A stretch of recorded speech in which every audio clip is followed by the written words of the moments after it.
Good evening, everyone. Namaskar, Sat Sri Akal, Vanakkam. I believe that you all are studying very hard to achieve the goal of your life to become a CA as soon as possible. So I see Ankit Sharma. Welcome you all in today's session. And today we will be discussing the provision of residential status and scope of total income. In the first chapter of basic concept, we have heard about this word, that is non-resident, resident, etc. And I have told you that we will discuss that word in detail in later chapter. And this is the chapter in which we are going to discuss in detail what is the meaning of being a resident, non-resident, etc. and how it's impact our taxability. So for the taxability of income, it is very important to understand the status of a person as a resident or non-resident. There is further category of resident and ordinary resident and resident and not ordinary resident. So your residential status actually decide that which kind of income is going to be taxable in your case. That is called incidence of tax. So how it will impact the taxability of your income, that would be the second part of this chapter. But initially we have to understand who is resident, who is non-resident, how we are going to determine someone residential status in detail one by one. I have already uploaded the notes of this chapter and the MCQs etc. of the last chapter also, that was basic concept. So I welcome you all again. Uh, Good evening, Nagaratna, Ekta, Vishal, Kiran, Sunil, Aditya, Srihari, Lalit, Priyanka, Mahalakshmi, Abhisha, Manjari, Mosam, Deepika, Bhumika, Vaishnavi, Rahul, Soumya, Priya, Smriti. Okay. So again, a very, very good evening to all of you. And before starting this topic, we have to understand that we have already gone through with the chapter of basic concept, in which we have discussed the definition of person under section 231. So there were 8 category of person. So we have to find it out the residential status of those 8 category of person in this chapter one by one. Let me show you this diagram. And you can see that the residential status is directly going to impact the taxability of income. Residential status will impact the taxability of income. How it will impact the taxability, that we will discuss in the second part of this chapter. The first part is going to explain to us that how we are going to determine the residential status of person. So we have 4 category. First one, we have to find out how an individual is going to be a resident or non-resident. The second category is Hindu undivided family. The third category is a company, and firm etc. falls in the fourth category. So we will start from the definition of, or for determining the status of a partnership firm etc. It's very simple, and the provision says that to find out whether a partnership firm is a resident or non-resident, we have to find out this special thing, and that is the control and management. We have to find in the question that where is the control and management of that partnership, or in simple language, we have to find it out where are the business meetings held. So that partnership firm, the location where the business meetings are going to be held, that would be treated as the control and management in respect of that partnership firm. So there would be 2 situations. One, either wholly or partly meetings are going to be held in India. So if any partnership firm is having business meeting partially or wholly in India, then that partnership firm is going to be treated as resident in India, because we will assume that the control and management is in India. And if all business meeting, that means wholly business meeting, has been held outside India in the previous year, then we will consider that partnership firm as a non-resident. Suppose, for example, a partnership firm held 10 business meetings in a previous year, out of which 8 was in India and 2 was outside India. So what we will call this partnership firm, a resident or a non-resident? A very simple question to all of you. It would be treated as a, of course, resident, because the provision says if even a single meeting has been held in India, so that means partly control and management is in India. And if partly even control and management is from India, that firm is going to be treated as resident in India. Okay. Very good, Manjari, Bhumika, Rajveer. Suppose if I change this like this, that suppose out of these 10 meetings, 2 were held in India and 8 was held outside India. Will the answer change? No. Still that firm is going to be treated as resident in India. And if all 10 business meetings are held outside India, only in that case, that firm is going to be treated as non-resident.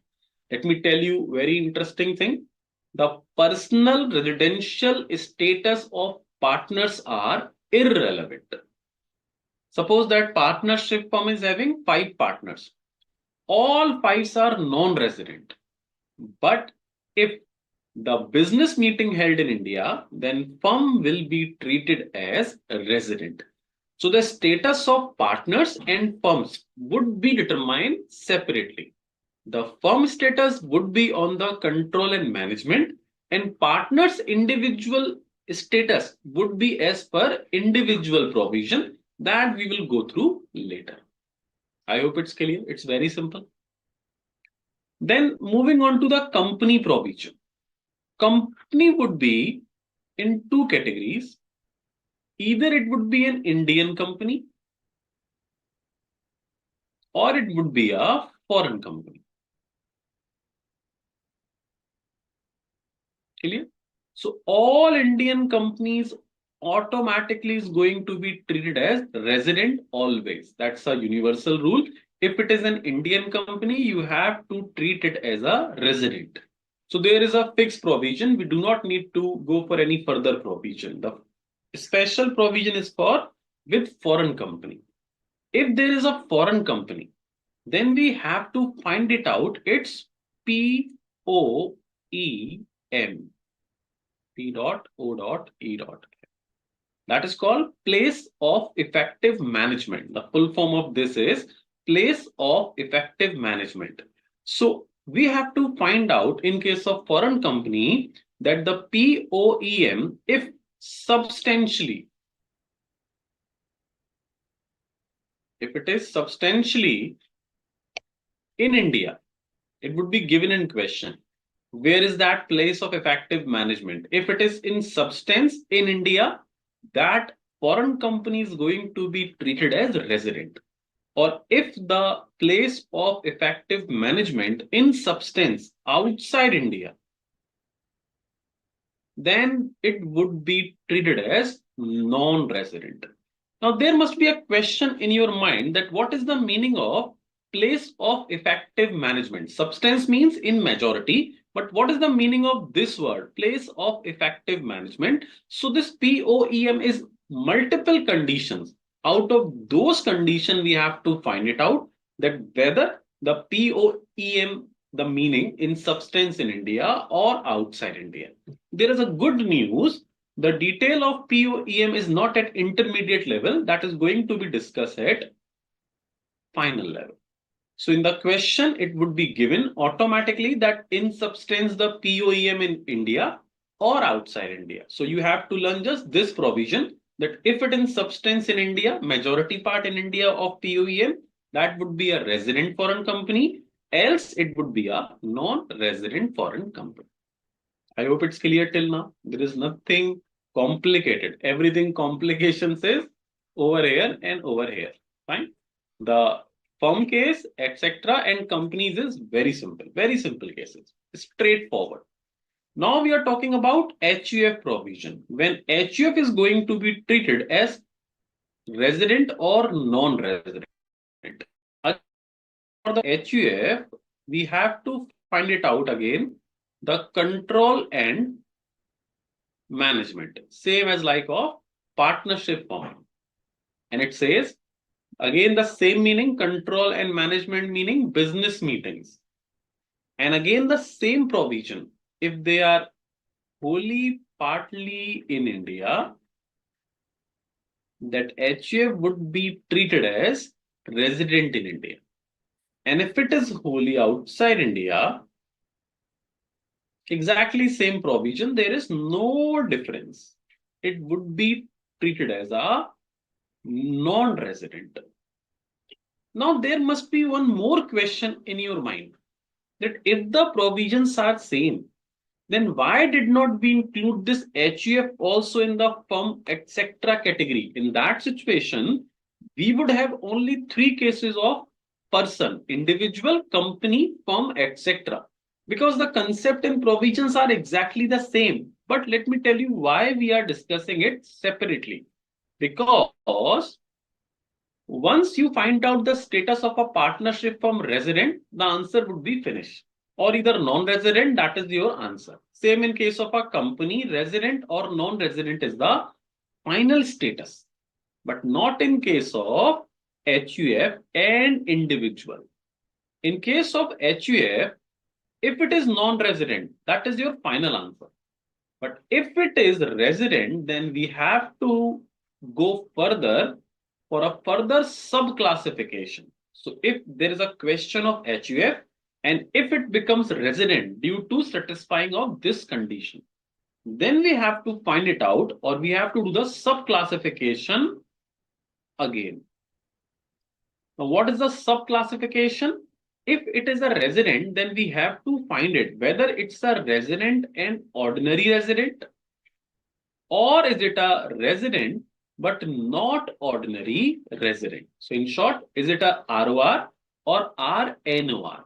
So after being a resident, the HUF needs to be classified again, being a resident or non-resident, or resident and not ordinary resident.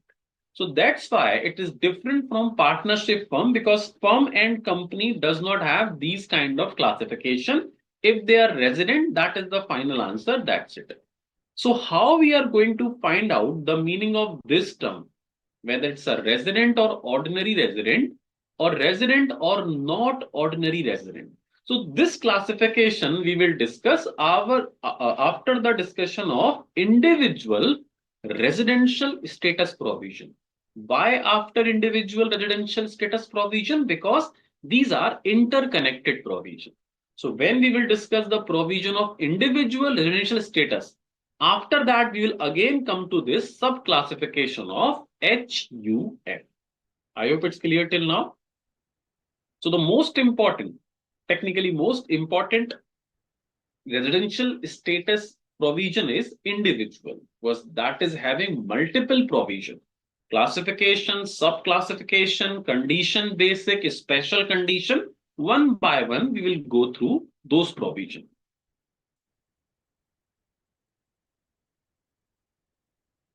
Okay, let me take your queries.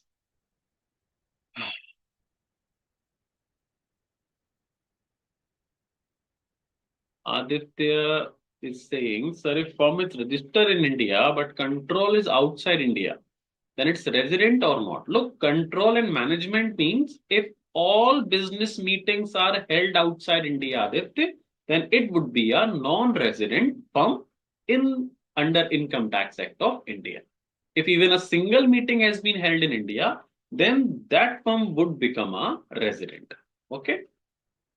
Anubhav Malik is asking, how would you decide majority? Again, I have explained it to you that the meaning of POEM, and the meaning of majority, etc. That is the part of final level residency status provision that is not going to be discussed at intermediate level. Okay.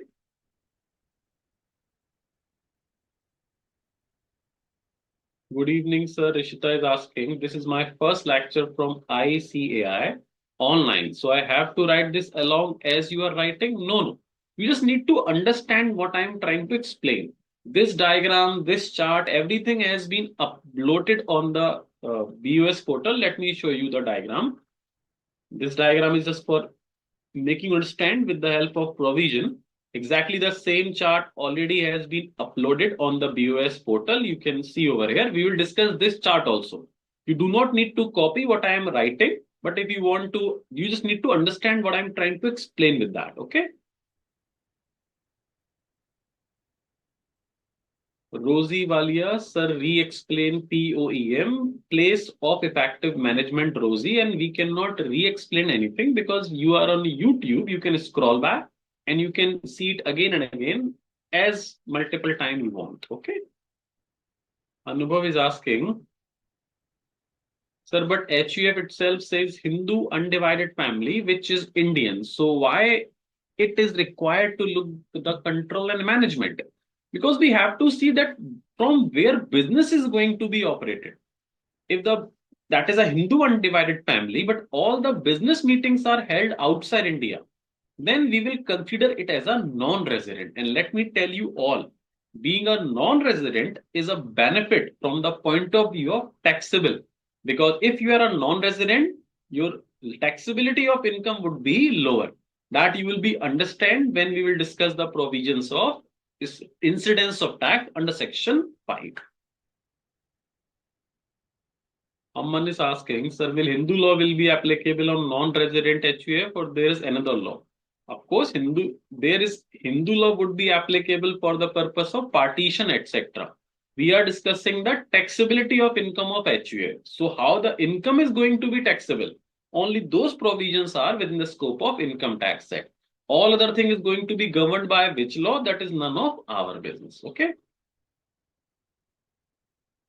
Benny Preet Kaur is asking, sir, in HUF, do the status of Karta matter till finding out whether that is a resident or non-resident. Karta status is irrelevant. But yes, for the purpose of sub-classification, Karta status will definitely going to affect the status of being a ROR or RONOR. How it's going to affect, that we will discuss after the provision of individual. Priya Mishra is asking, sir, firm means partnership firm only. Firm means partnership firm, LLP, and all other person except individual HUF at company, AOP, BOI, everything else would be form part of firm and etc. case. Okay.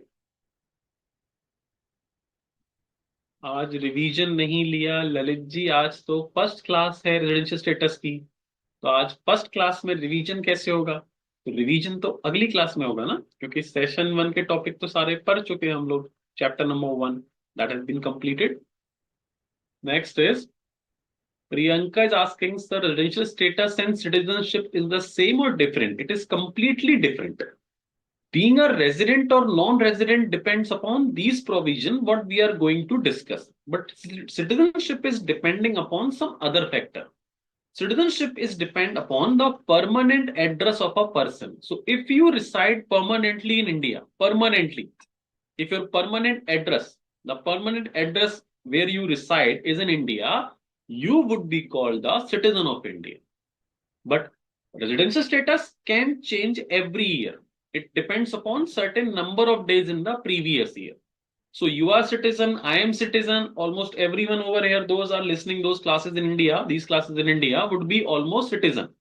But we could be resident or even non-resident. So citizenship is a different character and it based on the permanent address.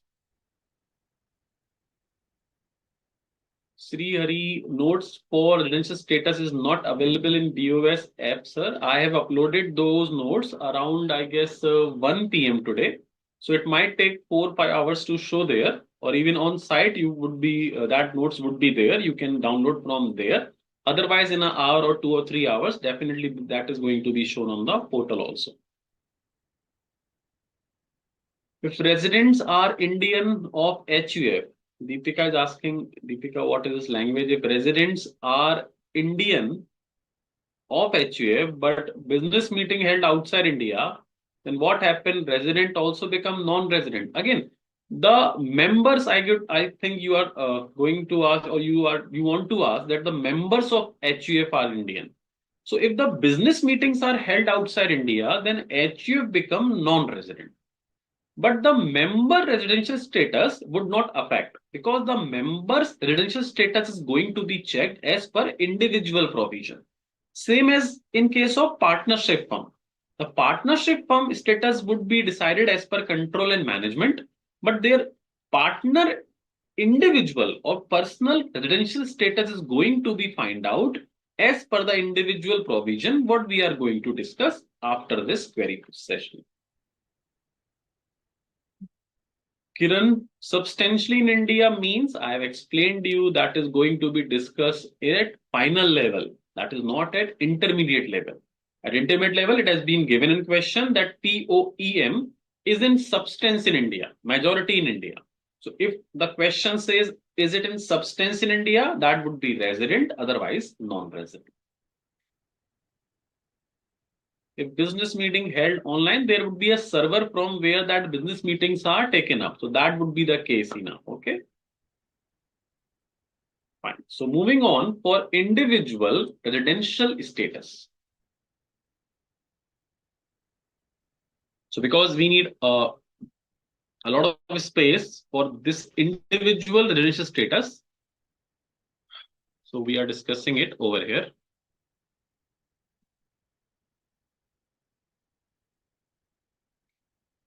In case of individual, that means this is talking about me, you, and each of us. That either we are resident or non-resident, or how we will find out that I am a resident or non-resident. So in case of individual, either we will be non-resident, in this category we will fall, or either we would fall in the category of resident.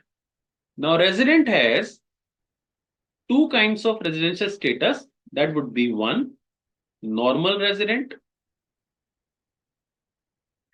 under section 6(1), or either we would be a deemed resident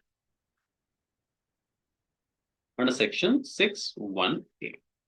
So there are two category of even resident in case of individual, normal or deemed resident. So first of all, we are discussing normal resident provision.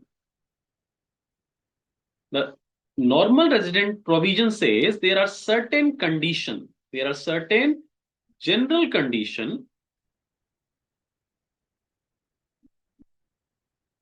and there are two general conditions. So if we are satisfying any one out of these two conditions, any one condition we need to fulfill.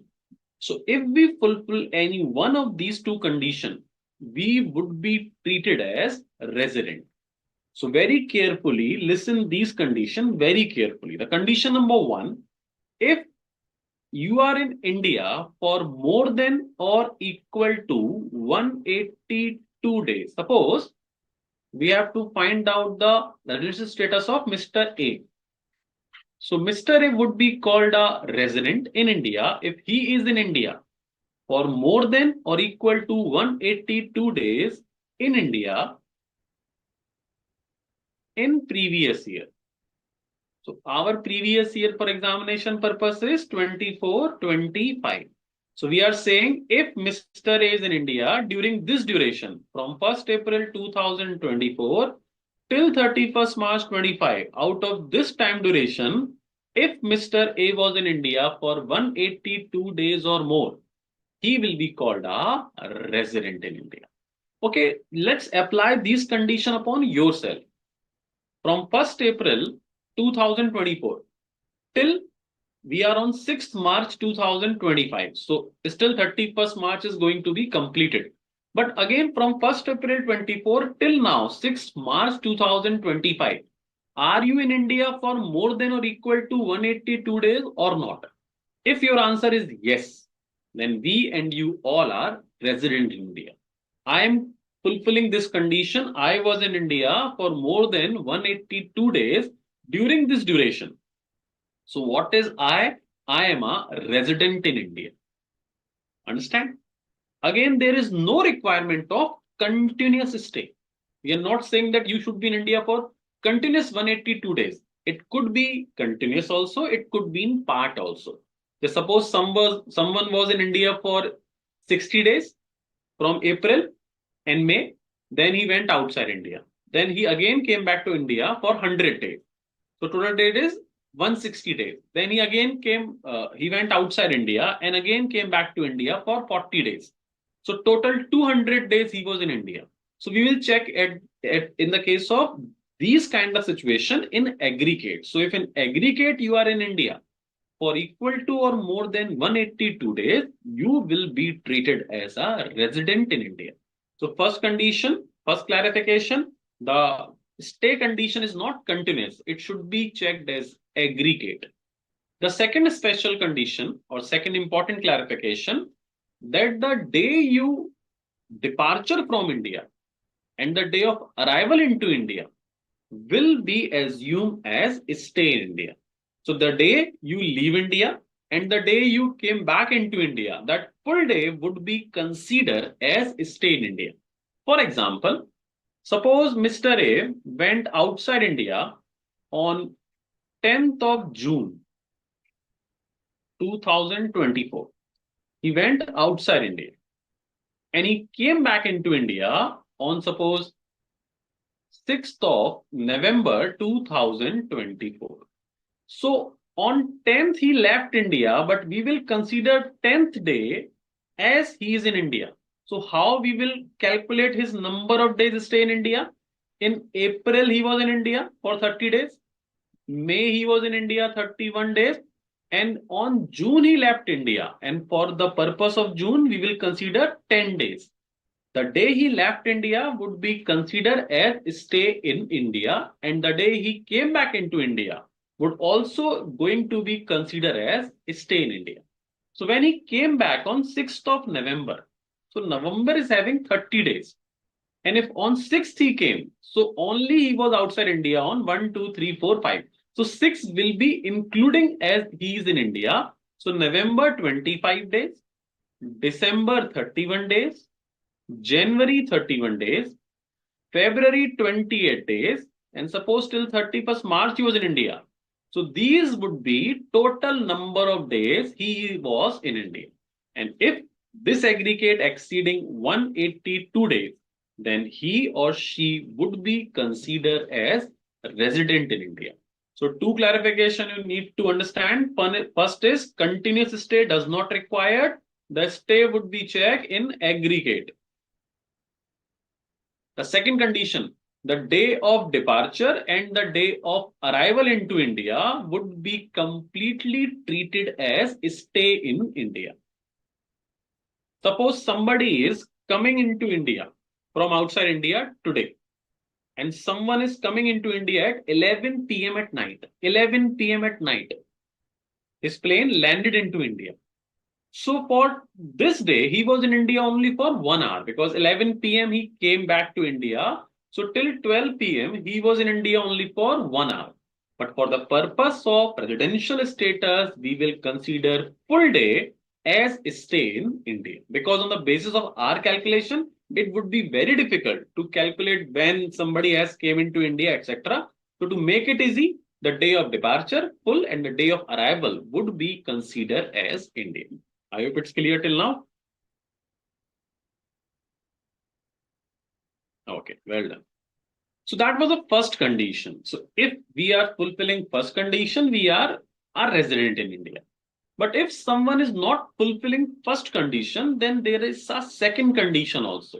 So even if you fulfill this or you fulfill the second condition, any one of you fulfill the condition, you will be called a resident in India.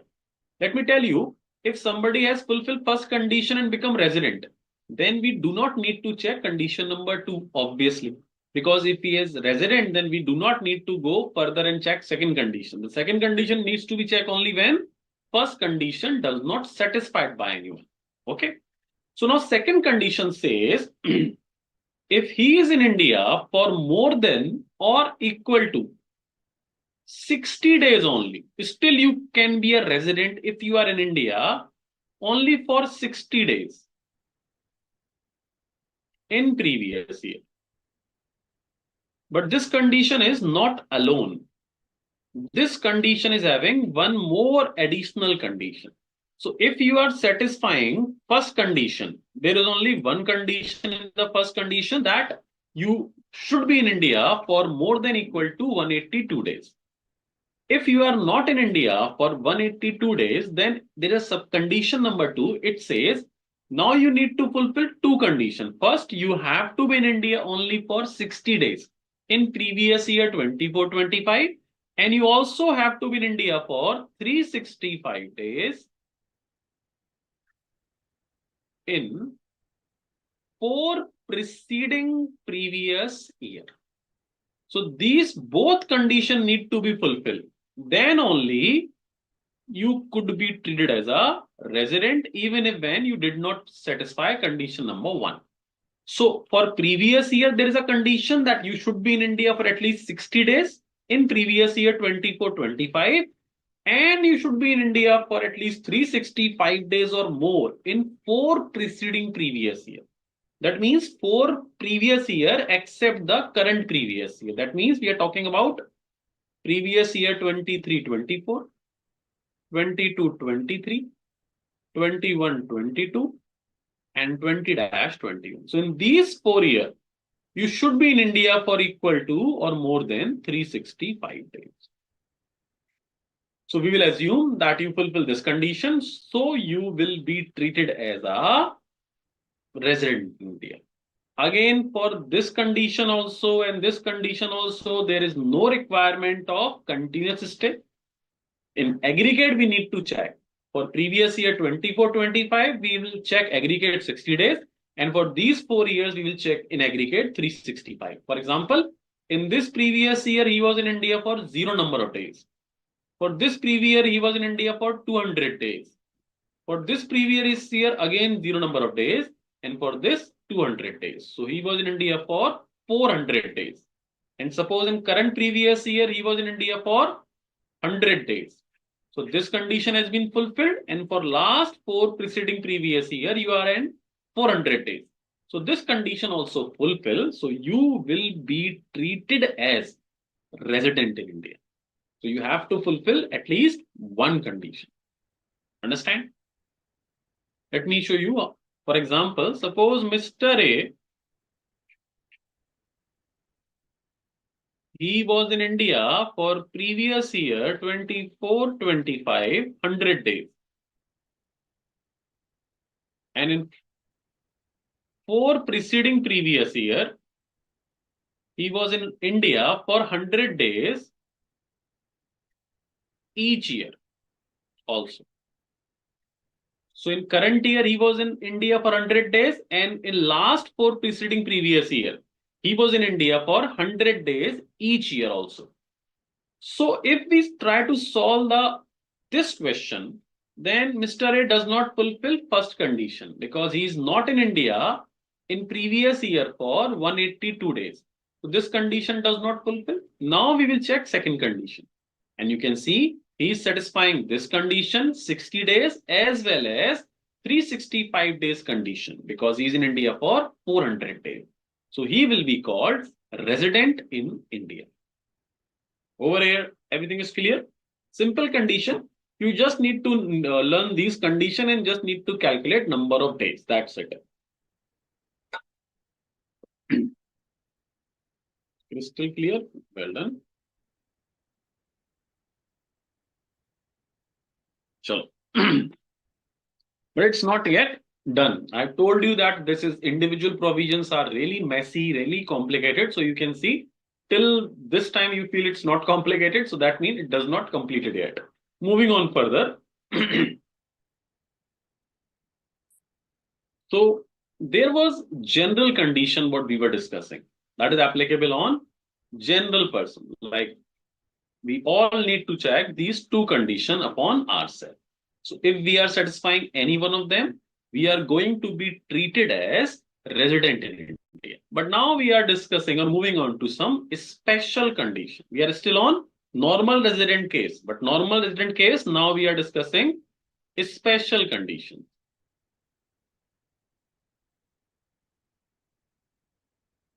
Now, special condition number A, or we can say that general condition was A case, and we will name this special condition. We will name this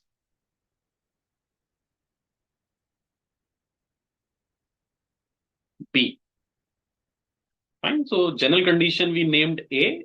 A was having two condition, 182 days and 365 days and 60 days one. Okay. Now special condition we categorize it as B. So B is having three special cases. Case 1. Case 1 is applicable only on those individual. Those are citizen of India. So this benefit, this special condition is applicable on individual. Those are citizen of India. So that means we are citizen of India and we are individual. So this benefit we can take? No. But this is only for those individual. Those are citizen of India and going outside India. Going outside India in previous year. And that must be permanently.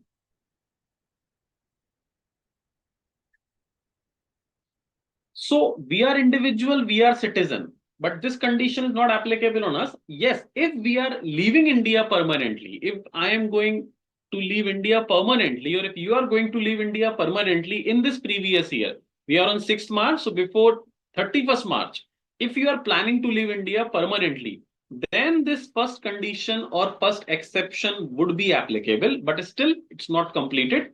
So going outside India in previous year 24-25, either for employment purpose, so you are leaving India for these purpose, for employment purpose or business purpose, of course, or second condition, as a crew member of Indian ship.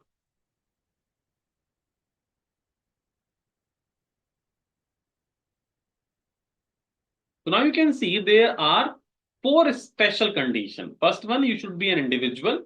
You should be a citizen of India. You should going outside India. The intention of leaving India should be permanently.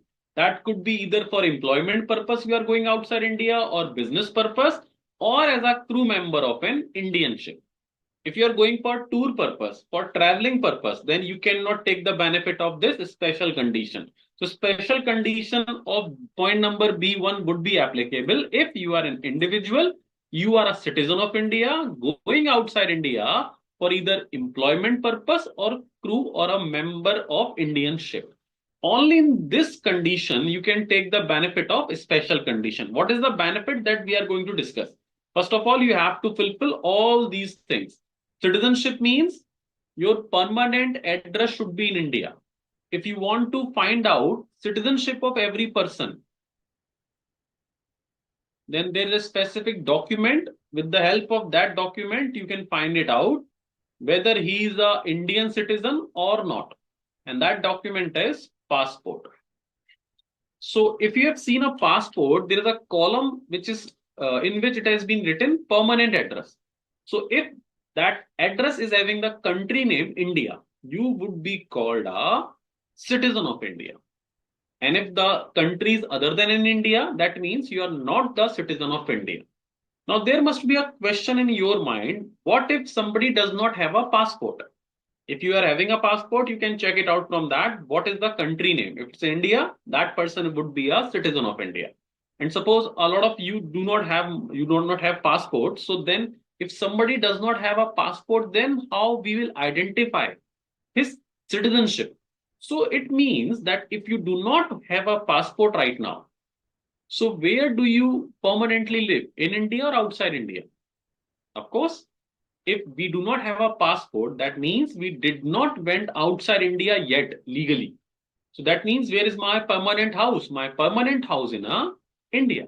So automatically we would be a citizen of India. So if you do not have a passport, you're automatically citizen of India. If you do have a passport, in that case, the country name reflect in passport would be treated as citizen country. So that would be given in question whether he is a citizen of India or not. That citizenship is just for your knowledge purpose. So if there is an individual who is citizen of India leaving India for employment purpose or as a crew member of Indian ship, then he will be a resident. In this case, A condition would not be applicable. These provision would not be applicable. General condition would not be applicable. If you satisfying first category of B special condition, then you will be a resident in India only if you satisfy this condition. Only first condition, 182 days in India in previous year, 24-25. So what is special in this? That the second condition is not applicable. If you fall in general condition, you have to check both condition. But if you satisfied all these conditions, then you would be a resident in India if you fulfill only first condition. That means 182 days in India. That 60 days plus 365 days condition does not apply in case of special condition B, point number 1. Now B is having one more case in which again the 60 days condition does not apply. Now this case is for individual. Those are citizen of India or those are POIO. That is person of Indian origin. Person of Indian origin. What is the meaning of person of Indian origin? That we will discuss after point number 2. But this advantage is applicable to citizen as well as person of Indian origin. Remember, this advantage, point number 1, is only for citizen, not for person of Indian origin. But the second point benefit is for both as well as citizen as well as person of Indian origin. So if first condition says that if you are an individual citizen of India leaving India permanently for these purpose, then you will be called a resident in current year if you satisfy condition number 1 only, that is 182 days. 60 days condition does not apply. And the same method, if you are an individual who is citizen or person of Indian origin, but who already reside outside India, we are talking about NRIs. What is NRI? NRI means a non-resident who reside outside India. So if you are an individual, citizen or person of Indian origin, but who permanently reside, so there must be member in your family, your chacha, uncle, auntie, etc. There must be someone who is residing outside India, who belongs to India. They are citizen or person of Indian origin, but they shifted outside India permanently. Now, if they are visiting India, they came to India for visit only. That means they are not shifting again to India. They are just coming for visit, temporary purpose. Then for those persons, again, only first condition need to check that whether they are resident in India or not. If they are in India for 182 days in India, second condition 60 days does not apply to those person also. Let me tell you, if there is a question of individual to find out the residential status, you always need to check whether this is a question of general condition or this question belongs to special condition. Because if that question belongs to general condition, you need to apply both condition, 182 as well as 60 plus 365 days. But if it does fall under special condition case 1 or 2, then only first condition need to be checked. And those are very important to find out in a question initially, that whether this question belongs to a special condition or general condition. If that is under special condition, only first condition, there is no new condition. The condition is same. There is no new condition is this special condition. It is just you have to check condition number 1. Condition 2 does not apply in case of special condition number 1 and 2. Now the last special case, third special case. B is having 3 special case. It says again, if you are an individual and citizen or POIO, plus one extra condition has been added into this, and you are having more than 15 lakh income. You have earned more than 15 lakh income from Indian resources. So you are an individual citizen, again, reside outside India. So these 3 conditions are exactly similar to condition number 2, but this is new condition, addition condition.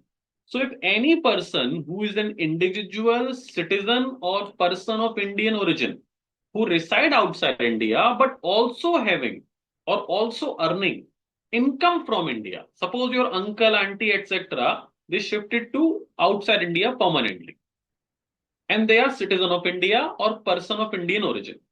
Now they come to visit India in this previous year, then they will fall in second category.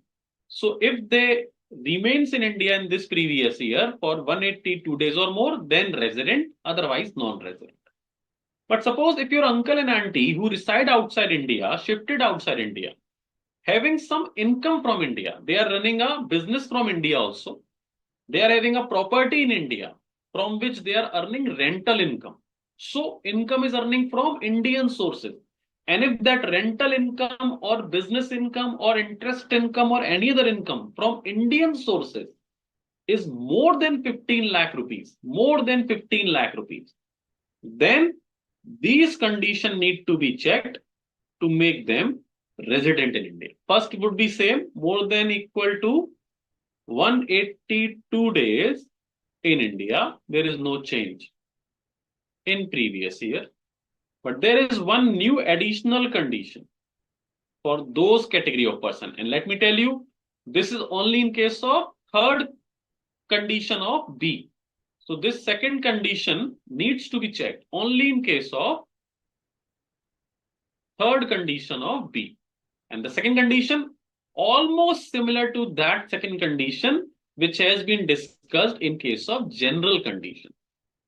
In the general condition, that was the second condition. What was the second condition? 60 days plus 365 days. So 60 days has been replaced by 120 days. So they would also be treated as resident in India if they in India for 120 days in previous year. And again, same condition, more than equal to 365 days in 4 preceding previous year. So only this has been replaced. Again 60. So 60 has been replaced by 120 only for those individuals, citizens reside outside India and having more than 15 lakh income which has been earned from Indian resources. So that was general condition and special condition. So I've told you, this is not that simple because individual is having multiple provision. You still feel that these provisions are easy or not? No, condition Neeraj is saying, sir, condition 2 already includes all people of condition 3. No, condition 2 include till over here you can see, Neeraj. This Indian source income condition is not full, including point number 2. So if you are having no Indian income or Indian income less than 15 lakh, then this going to be checked. But if you are having Indian income more than 15 lakh, then in that situation, we have to check these 2 conditions. So condition 2 and 3 is different in respect of that 15 lakh provision. Okay, so I asked that you still feel that is easy. Anubhav is saying yes, easy. Priya is saying no. Soumya is saying easy. Okay, Nagaratna is saying easy. Rajiv is saying after reading 2 or 3 times, we can remember. Rihanna is saying complicated. Shriyari is saying easy. Sir, clear, but take time to retain. Yes. Sir, okay. So let me tell you, if you are feeling it till now, it is easy. It's not yet completed. We still have some more condition for the residential status of individual. So just wait. But let me tell you, even if you are feeling it difficult, when we will solve a question, you will see that it is not that difficult. Let me show you a question of your examination. Okay.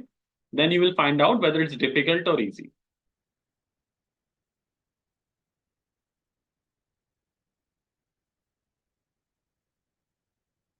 Smriti is asking, sir, for special condition number one, if he is going outside India permanently in previous year itself, how will condition be satisfied? Can you please explain, sir? What does that mean? If he's going outside India permanently, then you know the case we have discussed under section 174, person leaving India permanently. In that situation, before he leaves India, he needs to pay the tax in the same year. So in the same year, we have to find out his residential status, and according to that, the income is going to be taxable. Priya is asking, sir, I have a doubt. Crew member of Indian ship means yes, Navy merchant. Yes, exactly. The Navy merchant, we say those persons as crew members of Indian ship. Okay, just wait. Okay, let me show you the diagram first. So whatever we have written on that diagram, it has been already uploaded for you, and exactly everything has been mentioned over here clearly. So let me discuss this diagram again once with you. So the provision for, you can see, partnership from another, control management, business meeting, wholly partly in India, resident, wholly outside India, non-resident. Companies, Indian company, resident, foreign company, POEM. In substance, India, resident, outside India, non-resident. Now moving on to our HUF, business meeting, wholly partly in India, wholly outside India. Resident, non-resident. If resident, we have to go further for this sub-classification that we will do after individual. Now individual provisions are there. Resident, non-resident, normal resident, deemed resident, general condition. And basic two conditions are there for general category of individual: more than equal to 182 days in India in previous year, or more than equal to 60 days in India in previous year, and 365 days in 4 preceding previous year in India. So if any one of this has been satisfied by general individual, you will be a resident. Otherwise, you would be a non-resident. Now, a special condition, you can see. If you will go through with this diagram, you will feel this is more easy now, because when we write it down in that chapter or the whiteboard, that is quite messy. But now if you see this diagram, it would be very crystal clear that, okay, these provisions are so simple. Condition is remain the same. You can see the condition is not changing. The condition will remain same. But this special case you just need to see in the question. Individual, citizen, going outside India, employment, crew member. First condition need to be applicable. I am not going to ask you to learn any new condition. The first condition is applicable only. Second is not applicable. Individual, citizen, POIO comes to India for visit. Then first condition need to be checked. If first fulfill, resident, otherwise non-resident. If first fulfill, resident, otherwise non-resident. Third category having that 15 lakh income criteria. Individual, citizen, POIO comes to India for visit having total income exceeding 15 lakh from Indian resources. Then two condition, 182 and 60 will be replaced by 120. Same, done. Now you can say yes. Now this is easy, because with the help of this diagram, you will feel, okay, these are the systematic condition. We have to learn it like this. Okay. So now going to solve a study material question which has been asked in the examinations also.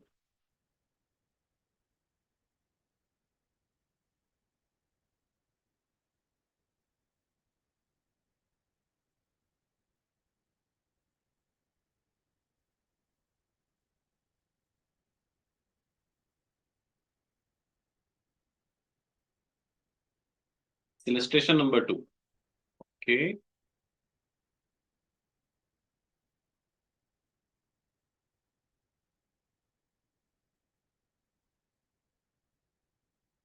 Astronomers are crew members. What are you asking, Naveen Kumar?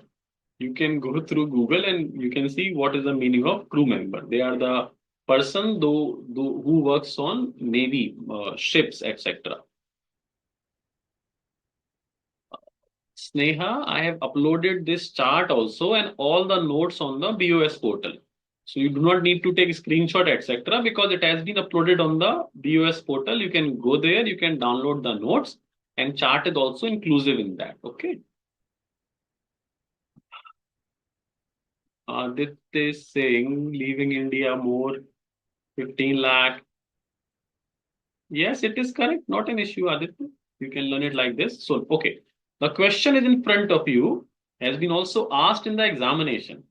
This is illustration number 2 from your study mat. Okay. So we are discussing this. And let me tell you, the first thing you need to find it out in any question of an individual, whether it's a general condition case or it's a special condition case. So first of all, I will ask that from the question. Okay. Brett Lee, an Australian cricketer, player visit India for 100 days in every financial year. This has been his practice for past 10 financial year.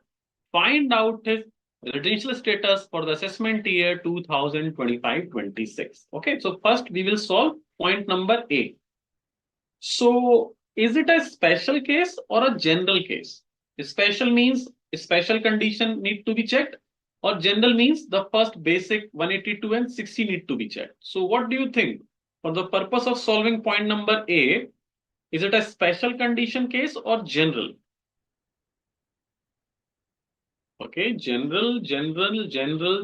Of course, it's a general condition because he is not a person of Indian origin. He is not a citizen of India. Let me tell you first what is the meaning of person of Indian origin. That would be easy for all of you to understand whether it's general or special. So what is the meaning of person of Indian origin? POIO. Suppose we have to find it out that Mr. Ram, you have to find whether Mr. Ram is a person of Indian origin or not. So the definition says if Mr. Ram or his parents or his grandparents, if any one of them has been born in undivided India, that means before partition of India. So if anyone has been born in undivided India, then that person is going to be called as person of Indian origin. Anyone. So remember, anyone. So you can check this upon yourself that whether you are a person of Indian origin or not. So if you have born in undivided India. So when the partition took place, 1947, India-Pakistan partition we are talking about. So if you have born before that partition occurs, that would be the time. If any one of them has been born before 1947 partition date, then that person would be called person of Indian origin. So for the purpose of Mr. Ram, if Ram has been born before 1947, Ram would be called person of Indian origin. If any of his parents has been born in undivided India, still Ram will be called person of Indian origin, and even any of his grandparents born in undivided India, that is before partition of India and Pakistan, then again Mr. Ram will be called person of Indian origin. So you can check this condition on yourself. Of course, nobody of us is going to be born before 1947.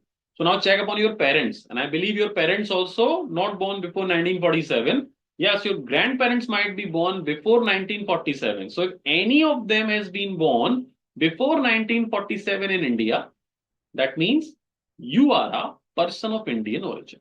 And grandparents include maternal and paternal both. मतलब दादा दादी plus नाना नानी दोनों आएंगे. दादा दादी नाना नानी, parents दो, एक हम. So we are talking about 7 people. Out of these 7 people, if any one of them has been born in undivided India, then you will be called a person of Indian origin. I hope it's clear. Understand? So citizenship comes from permanent address, and person of Indian origin has been connected to the birth of yourself, your parents or grandparents. So if any of them has been born in undivided India, suppose the question says that Mr. Ram has been born in suppose 1995, his grandparents was born in 1940 in Dhaka. So Dhaka is now in Bangladesh, but before partition, Dhaka was the part of India. So it has been before 1947. So Mr. Ram will be called person of Indian origin. Suppose he born in 1995, his grandparents born in England. His parents born in 1960. So now he would not be called a person of Indian origin because he does not born before 1947. His parents does not born before 1947. His grandparents born in 1940, but they have born in England. So technically nobody has born in India before 1947. So Mr. Ram will be called not called a person of Indian origin. The definition has also been mentioned in the notes. Do not worry about it. So now you have seen who is the person of Indian origin. What is the meaning of citizenship? So now Mr. Braitley, an Australian cricketer. So is it a normal case, general case or special? Of course, it's a general case. So if it is a general case, that means we have to check both conditions. More than equal to 182 days in previous year, more than equal to 60 days in previous year, plus more than equal to 365 days in 4 preceding previous year. Now what the question says that he comes to India for 100 days every year. And from last 10 financial year, he is doing so. So that means if we will see, then in previous year, 24-25, in previous year 24-25, he is in India for 100 days. So this 182 condition has not been fulfilled because he was in India only for 100 days. Now if you will check condition number 2, which requires 60 days in previous year and 365 days in 4 preceding previous year. So you can see he was in India for 100 days in this previous year, and for 4 preceding previous year, he must be in India for 400 days. So is second condition fulfilled or not? What do you think? Second condition fulfilled or not? Yes. So he fulfills second general condition. And if it happens, he would be called a resident in India. So that is a question of examination. What we are discussing, we are not discussing easy question. But yes, of course, the A part was easy. We have still left with B and C part. That is regarding the sub-classification. So what would be his sub-classification? That you will understand after we complete the individual provision. It's not yet completed. So abhi we just find out that how we will find a person to be a resident or non-resident, whether he's an individual or not. But the story still continues. Back to the diagram. So the general provision has been completed. It's better to show you with that diagram. That would be make easy to understand the second part. Right. Now, after completing section 6.1 provision as per case A and as per case B. Now there was a concept of deemed resident also under section 6.1. And it says, if citizen of India. Now, this deemed resident can be only a citizen.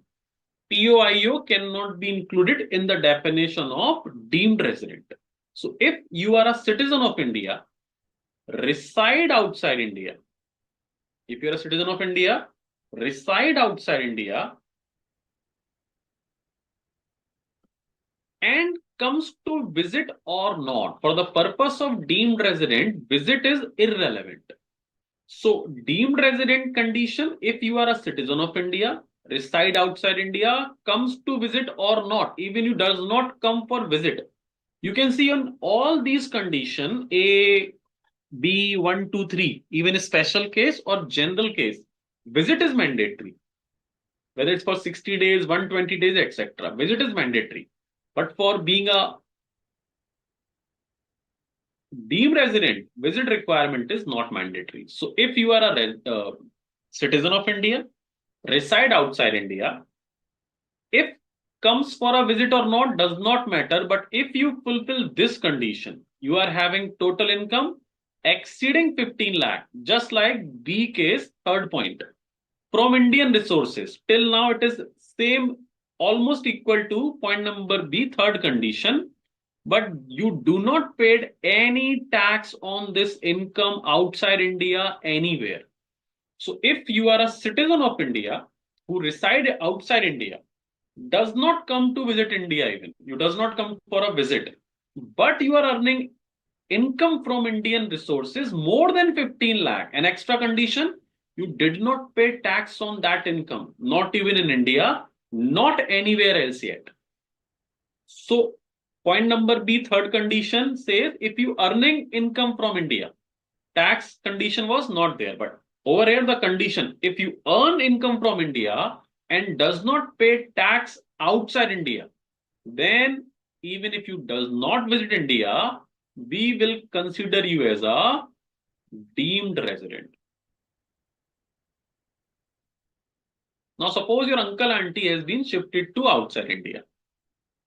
He is earning income from Indian resources more than 15 lakh rupees. Clear? He is paying tax on that income outside India in USA. Then this concept would not be applicable. Then they would be resident if they comes to visit India for 182 days or that 120 plus 365 days. But if they are earning income from India but not paying any tax at outside India anywhere, then even they did not come for a visit, they will be treated as deemed resident in India. They will be automatically treated as deemed resident. So that was a case of a resident and deemed resident. But story still continues. Okay. Yomoji saying, how could he can be resident in India? He is Australian, right? So where are we? Residential status and citizenship is two different things. So if you are visiting India for a certain time, whether you are a citizen of India or not, it does not matter. If you fulfill the condition of number of stay in days in India, you will be called a resident in India. Citizenship does not have any interference with the residential status. So let's go on with up to this provision with the help of notes. Then we will move on for further provision. So you can see residential status provision. How do I determine my status? And you can see the provision says under the Income Tax Act 1961, the total income of each person is taxed on the basis of his residential status. A person nationality, that means citizenship, has no effect on his status. It means that a citizen of India can be a non-resident and a citizen of UK can be a resident. Like I am a citizen of India. Suppose next year, in previous year 25-26, I went outside India for some business purpose or for some traveling purpose. And I was in India for only 50 days, only 50 days in next year, only 50 days. Then that means I am not going to fulfill 182 days condition. not that 60 days condition. So even I am a citizen of India, but I would be a non-resident. In the same way, someone is citizen of USA. He comes to visit India. He went to see the Taj Mahal. He fall in love with Taj Mahal. He's look going to visit Taj Mahal again and again, and for 200 days he visit Taj Mahal every day in India. Then he go back to his country. So because he is in India for more than 182 days, so automatically he would become a resident even if he is not a citizen of India. We are not saying that if you are a resident, we are going to charge tax upon you. You need to pay tax only if you earn income from India. So even if somebody is resident in India, as I told you, somebody has came to India for visiting temples, monuments, etc. He remains in India for 200 days and went back. So he's a resident, but he does not earn any income from India, then not going to be taxability provision upon him. So it is just we have to find out the registered status, but until you will earn anything from India, you need not to pay any tax in India. You will see that concept in incidence of tax topic.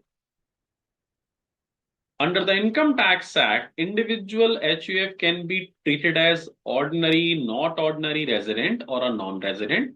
Other person could be only resident or non-resident as firm and company. Person of Indian origin definition is over here. You can go through with this.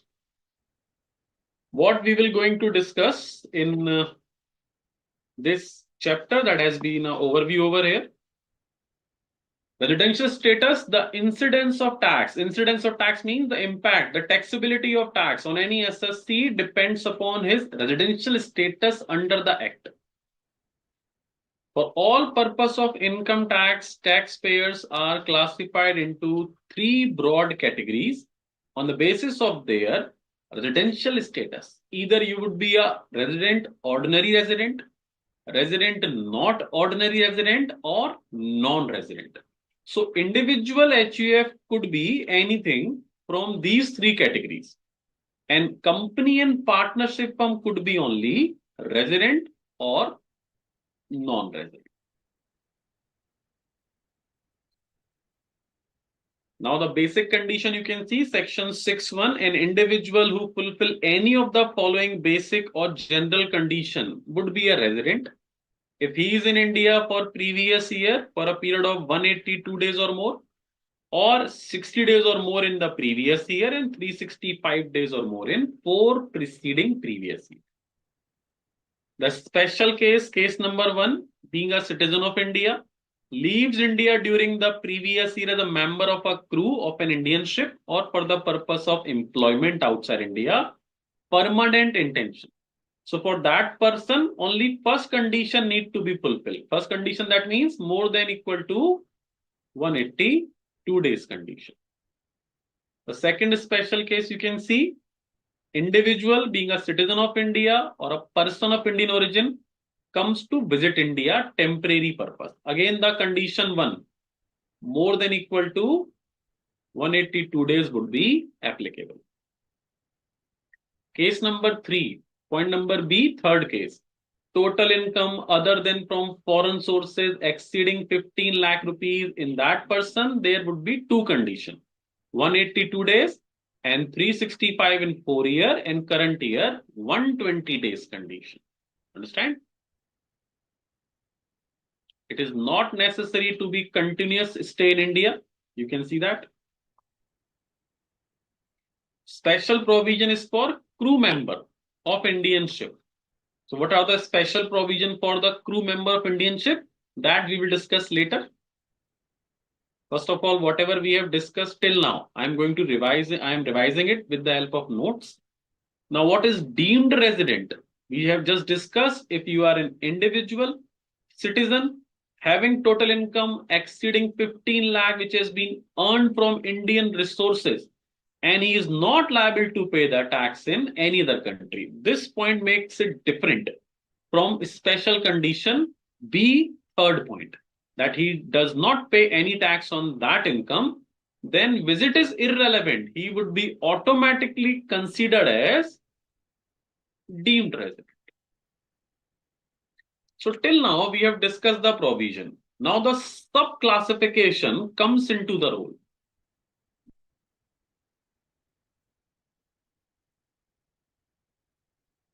So we can say that as we were discussing the provision of individual, we have seen who can be a non-resident, who is going to be resident. Residents are normal case, or we are having deemed resident concept. In normal case, we have seen general conditions. There are two general conditions, 182 and 60 days. I am writing them short. We have already discussed in detail, plus 365. This says if it is an individual citizen having income more than 15 lakh from Indian resources, no tax paid, that would be deemed resident. Then we have a special condition. Point number B, that was A. B was having three special cases. We have discussed in detail. If that is condition one, individual citizen going outside India for job or as a crew member, then only condition one would be applicable. If individual citizen POIO is coming India for visit, again first condition would be applicable. Then the third condition, individual citizen POIO come for visit but having income more than 15 lakh from Indian sources, then condition one more than equal to 182 days is applicable, or one more condition more than equal to 120 days plus more than equal to 365 days condition would be applicable. So if you are fulfilling any of these conditions, you would be a resident, or if you did not fulfill, you will be a non-resident. In the same case, if you fall in a special case, if you are fulfilling one or two or three conditions, you will be a resident, else you will be a non-resident. Now, if you become a resident, now there is further classification what we are going to discuss. The further classification that if you are a resident, we have to find it out whether you are a resident and ordinary resident or resident and not ordinary resident. For both cases, whether you are a normal resident or you are a deemed resident. So now this is the last provision for finding out an individual whether he is a resident or non-resident. And you must have remembered that in case of HUF also, this classification was there. After completing the individual classification of ROR and RNOR, then we will understand how the HUF classification needs to be done. So in case of individual, there are three categories. Let me show you the simple categories. Deemed resident. If the case is for deemed resident, if you are a deemed resident in a section 61A, so there's a good news. You will automatically treated as resident and not ordinary resident. So it has been solved. Deemed resident automatically will be treated as resident and non-resident. So now we have left with condition number A resident plus condition number B1 resident plus condition number B2 resident. That we will discuss in this case. And second case is for condition number B, third case. So when condition number A resident, if you are a resident as per general condition, or if you're a resident as per point number B1 condition or point number B second condition, then you will be a resident and not ordinary resident if you fulfill any of these two conditions. If any of these condition has been fulfilled, you will be called a resident and not ordinary resident. But if you are a condition number B, third category resident, that 15 lakh income, 120 days, then we have three conditions. If you fulfill any of these three, you will be called a resident and ordinary resident. The good news is this and this condition are same and this condition is same. So for the B point third category, only one new condition is there. These two conditions would remain same in case of A plus B1, B2 and in case of B3. So you might feel it is complicated, and let me tell you it is complicated. That's why it is important. That's why you're doing CA, not BA. So that's why it is important. That's why it is complicated. The both thing is similar. Everything in life is whatever is difficult, that is going to be complicated. And that's why it's important. And whatever you think is important, it's automatically difficult. So doing 12 is not that difficult. So it's not that important. Doing BCom, it's not that difficult. So it's not that important. Being a CA or doing a CA is difficult. That's why it is important. It is important because it is difficult. Being a IAS, that's more difficult. So that's why it's more important. Being the Prime Minister of India is almost very, very difficult. So that's is more important. So it's the rule of life and the study simultaneously run. Whatever is important, automatically difficult. Whatever is difficult, automatically important. So you have to give your 3 or 4 years of your life for these difficult things. And if you are going to work for these 3 years, for hard work for your next 3 years, then your next 34 years life would be settled. You will have money, reputation, etc. And if you are not going to be serious for these 3 or 4 years of your life, then let me tell you, next 30, 40 years, you need to be struggle.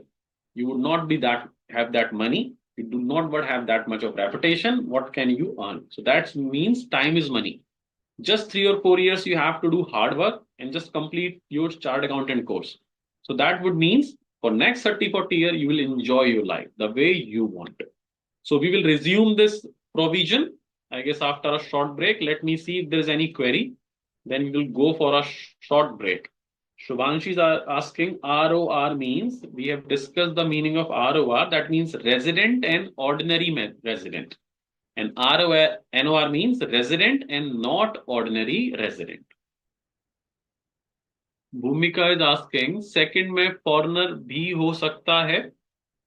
Foreigners, we call those people, those are not citizen of India and not person of Indian origin. So they cannot be the part of second condition, because for second condition, either you should be a resident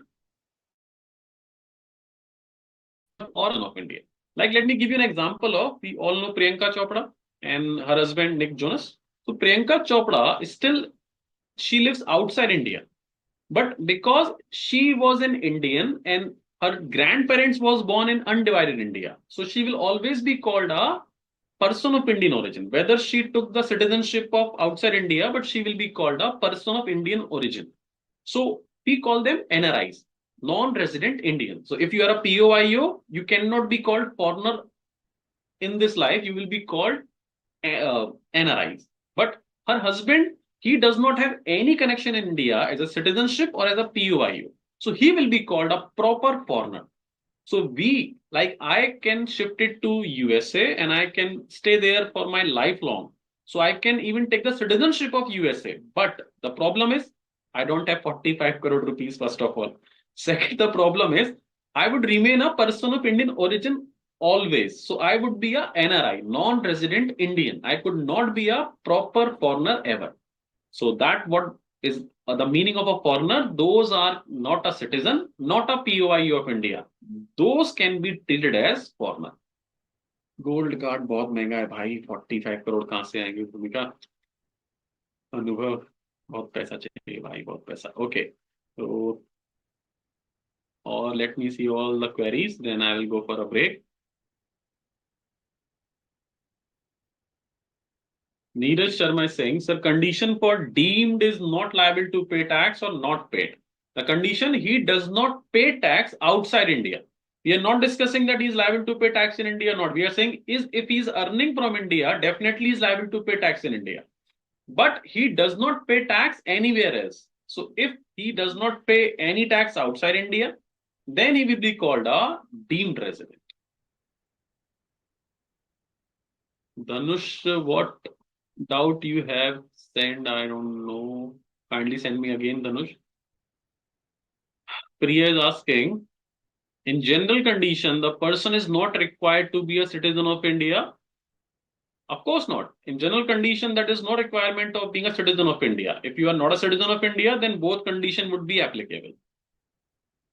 If he fulfills special condition, then he will be called normal resident. Yes, if he fulfill normal condition, special condition, or via general condition, he will be called a normal resident.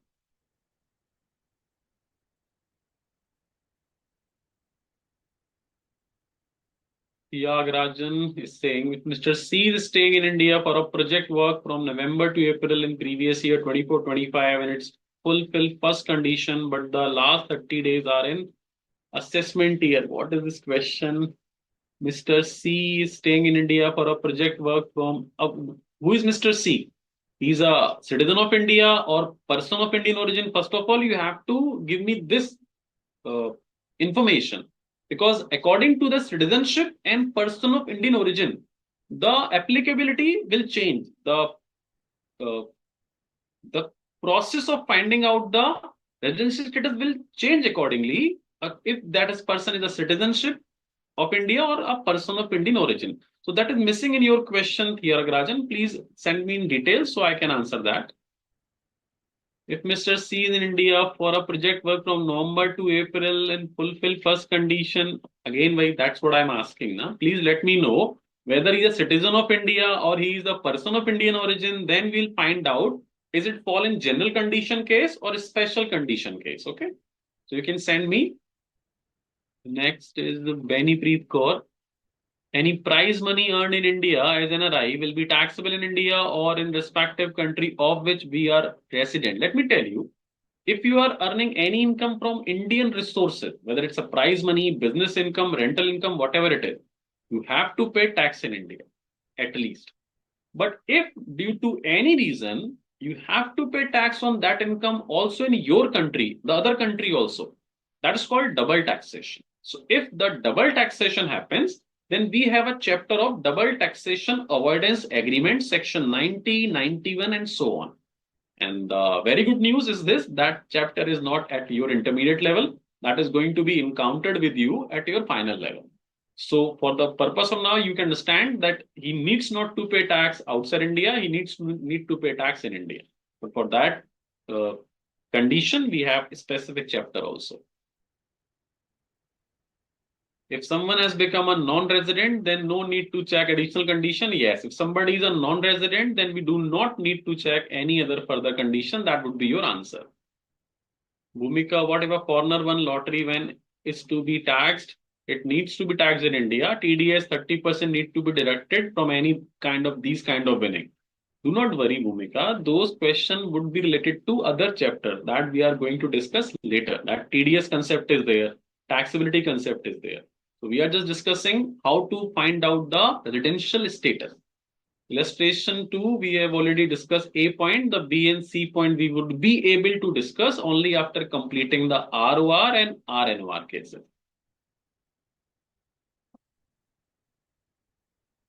What is okay, sir? What if a foreigner means neither an Indian citizen nor POI has Indian income? No, no, no, no. Foreigner means who is a non-resident, who is outside India citizen, who is not a POI. That would be a foreigner. Foreigner does not connected with the income. That is different. Dhanush, sir, what if someone leaves India in the month of October and November? Dhanush, I guess you did not attend the basic class. In the basic class, there was section 174 in the concept that if you try to leave India in the previous year, you have to pay tax of that year in the same year. You cannot leave India without paying tax in India. So Whatever your question is, let me tell you again. If he is liable to pay tax in both the country, then there is a chapter called Double Taxation Avoidance Agreement. On the basis of that chapter, only one country will tax that. Which country will tax that and how it's going to be taxed? That would be discussed at final level. Okay, Mr. Dhanush? Yes, Srihari, you are right. Only individual HUF would be R, ROR, etc. All other would be resident or non-resident.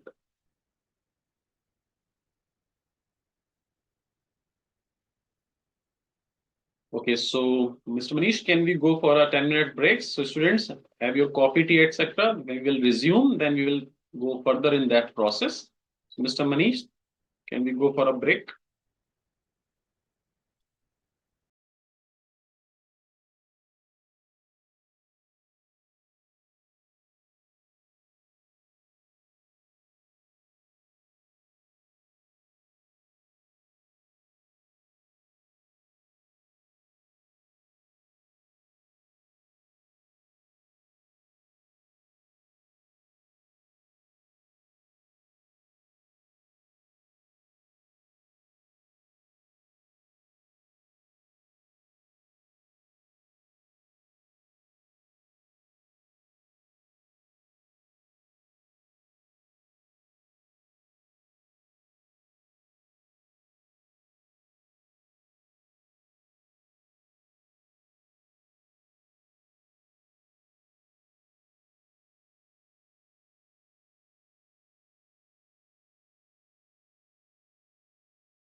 Welcome back, everyone. So, I believe that you must have your tea, coffee, etc. for the session. So, we are discussing the provision of residential status, in which we have discussed the basic provisions of individual to becoming a resident, whether as per normal resident or as per deemed resident. And now we are going to discuss the provision regarding an individual to become an resident and ordinary resident, or resident but not ordinary resident. So there are specific conditions. After that, individual provision would be end.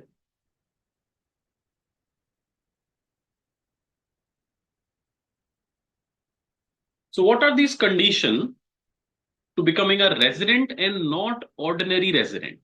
In this category, you have seen that deemed resident will always be resident and not ordinary resident. We do not need to check anything in respect of deemed resident.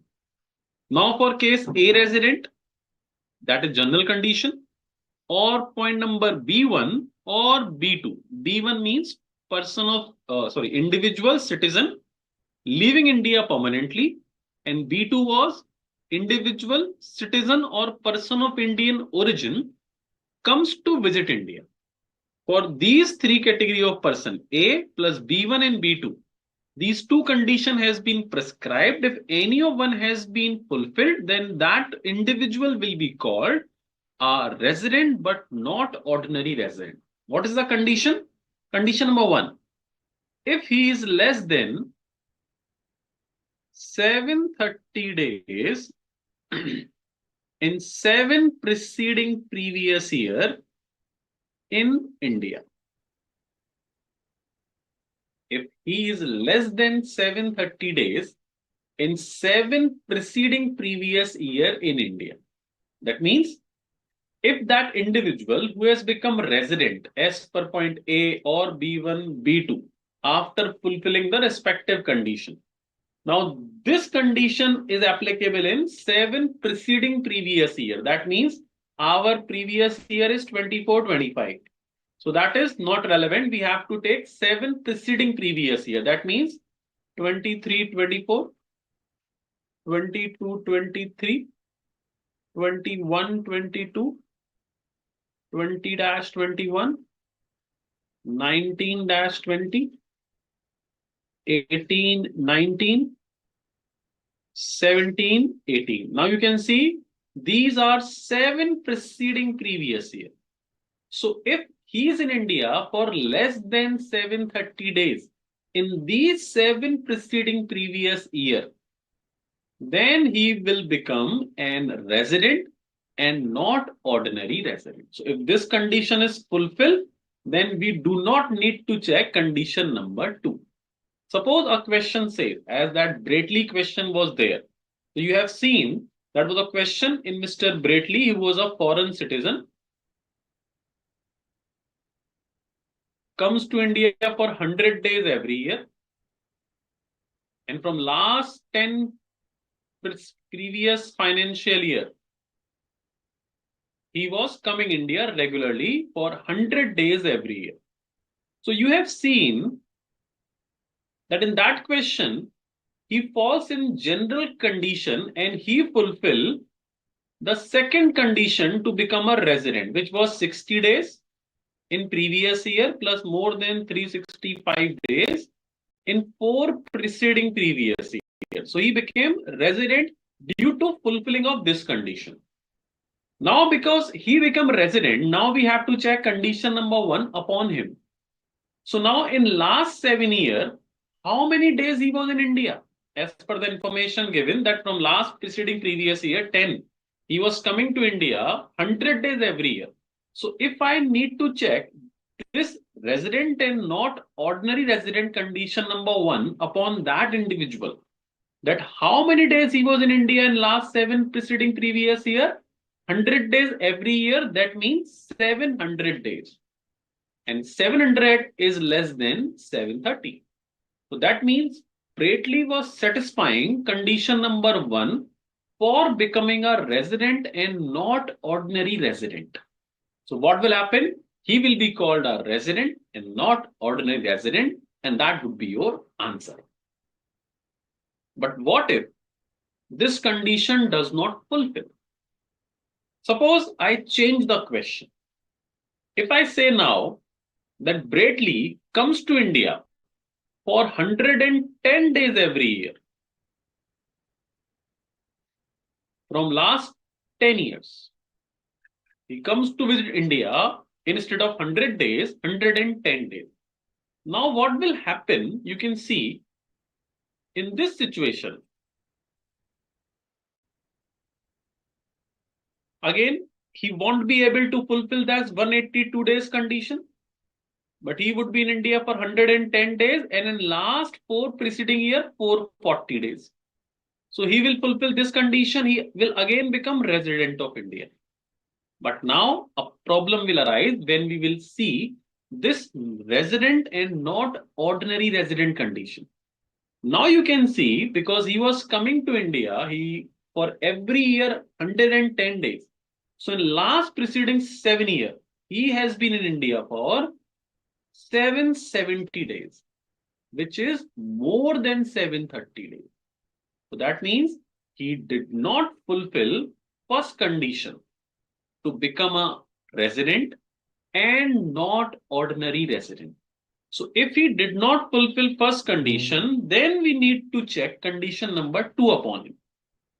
And our second condition says either condition 1 was saying either you would be in India for less than 730 days in 7 preceding previous year. And if you did not fulfill condition 1, then we are having second condition for you also. And that is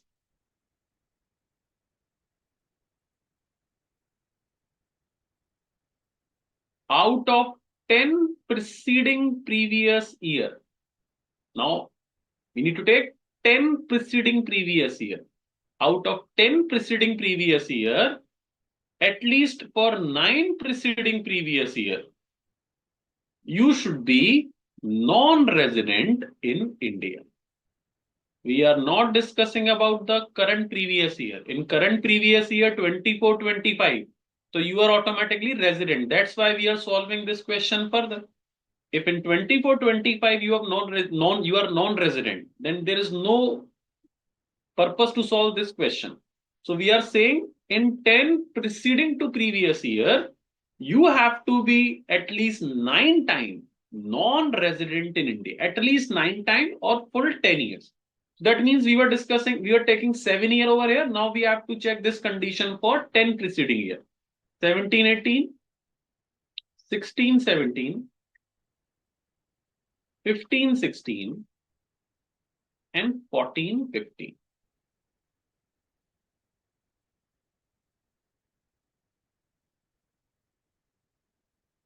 Clear? So now we have to see this condition.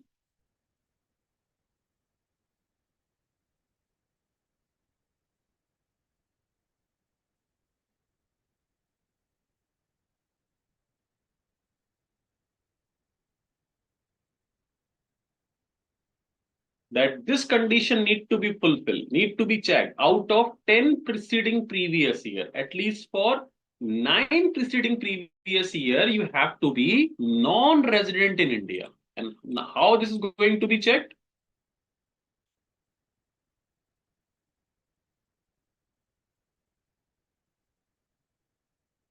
Now we have to check in each year whether he was a non-resident or resident. So from last 10 preceding previous year, we have to find out at least for 9 preceding previous year, he should be non-resident. So we have to apply these basic conditions on each year to find out that whether in last preceding previous year, he was not satisfying any of these conditions. Because if he is satisfying, so he would be a resident, and we need 9 times at least non-resident out of 10 preceding previous year.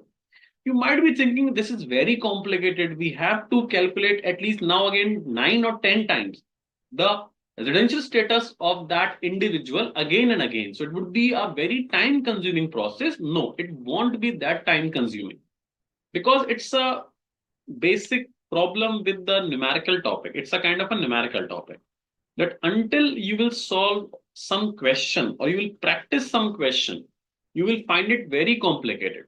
After solving this condition of resident and not ordinary resident, when I will solve some illustration with you, you will find out that it is so simple that we just need to learn some condition and just need to calculate some number of days, etc.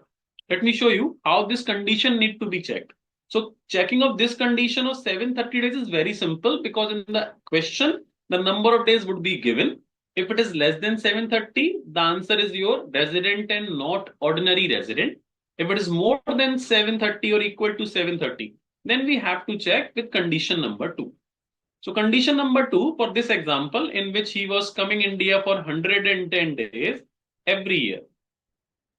Now for 23-24, he was coming in India for 110 days again and not satisfying 182 days condition. So second condition he would be fulfilled 110 days and 4 previous year from this year. So he would have been a resident in 23-24. Again for 22-23, he was been in India for 110 days and for 4 preceding previous year from 22-23. He would be in India for 440 days. That means resident again. Now it's a very good news. If out of 10 preceding previous year, we are calculating out of 10 preceding previous year. If somebody become resident for 2 years at least, then is this condition can be fulfilled now anyhow?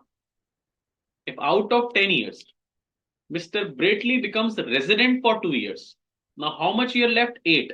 So even if he becomes a non-resident for all those 8 preceding previous year left, this condition cannot be fulfilled because at least we need 9 times non-resident. So in the examination also, the examiner will set a question like this, that he make that individual resident for 1 or 2 years in only 2 or 3 years time duration. So whenever you find that assessee resident for 2 years, then you need not to check for other year because automatically this condition cannot be satisfied. And if this condition cannot be satisfied and this condition has not been satisfied, then what would be the answer?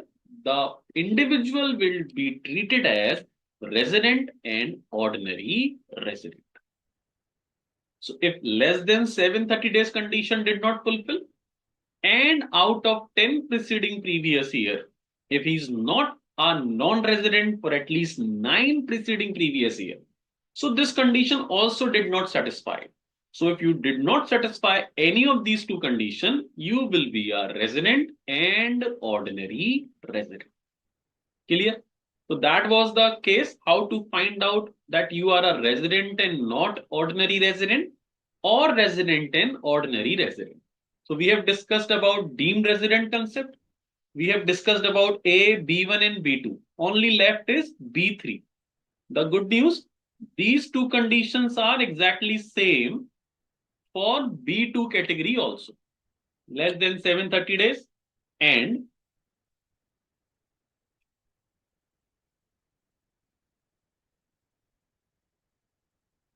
that 10 out of 9 years need to be non-resident. So these 2 conditions exactly same in case of B3 category.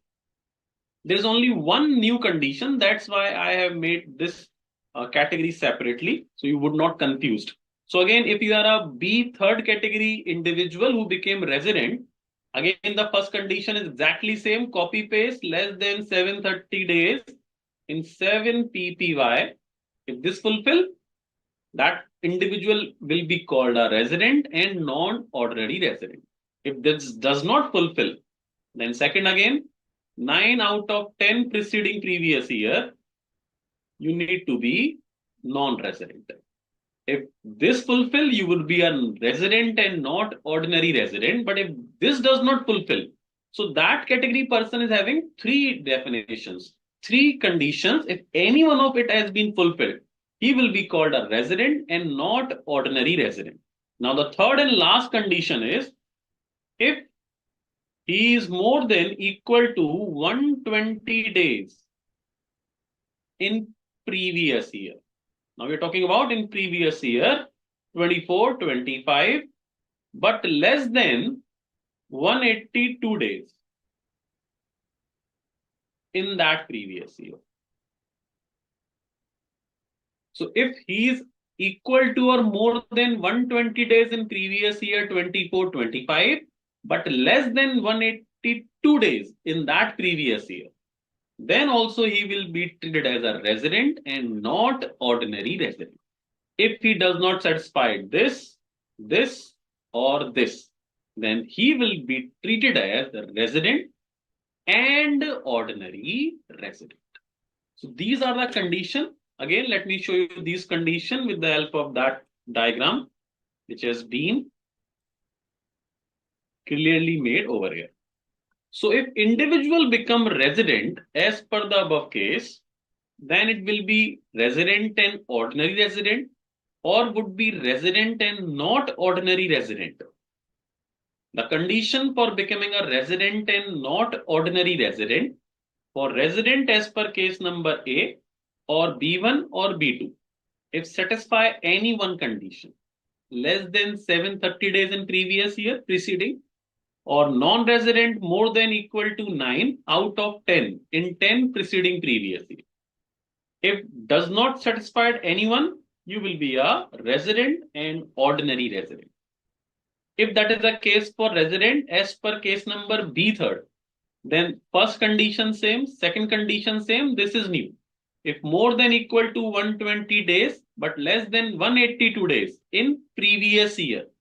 So this need to be checked in previous year, not in preceding previous year. Then resident and not ordinary resident. A deemed resident would always be treated as resident and not ordinary resident. So if does not fulfill any of it, again it would be called a resident and ordinary resident. Understand?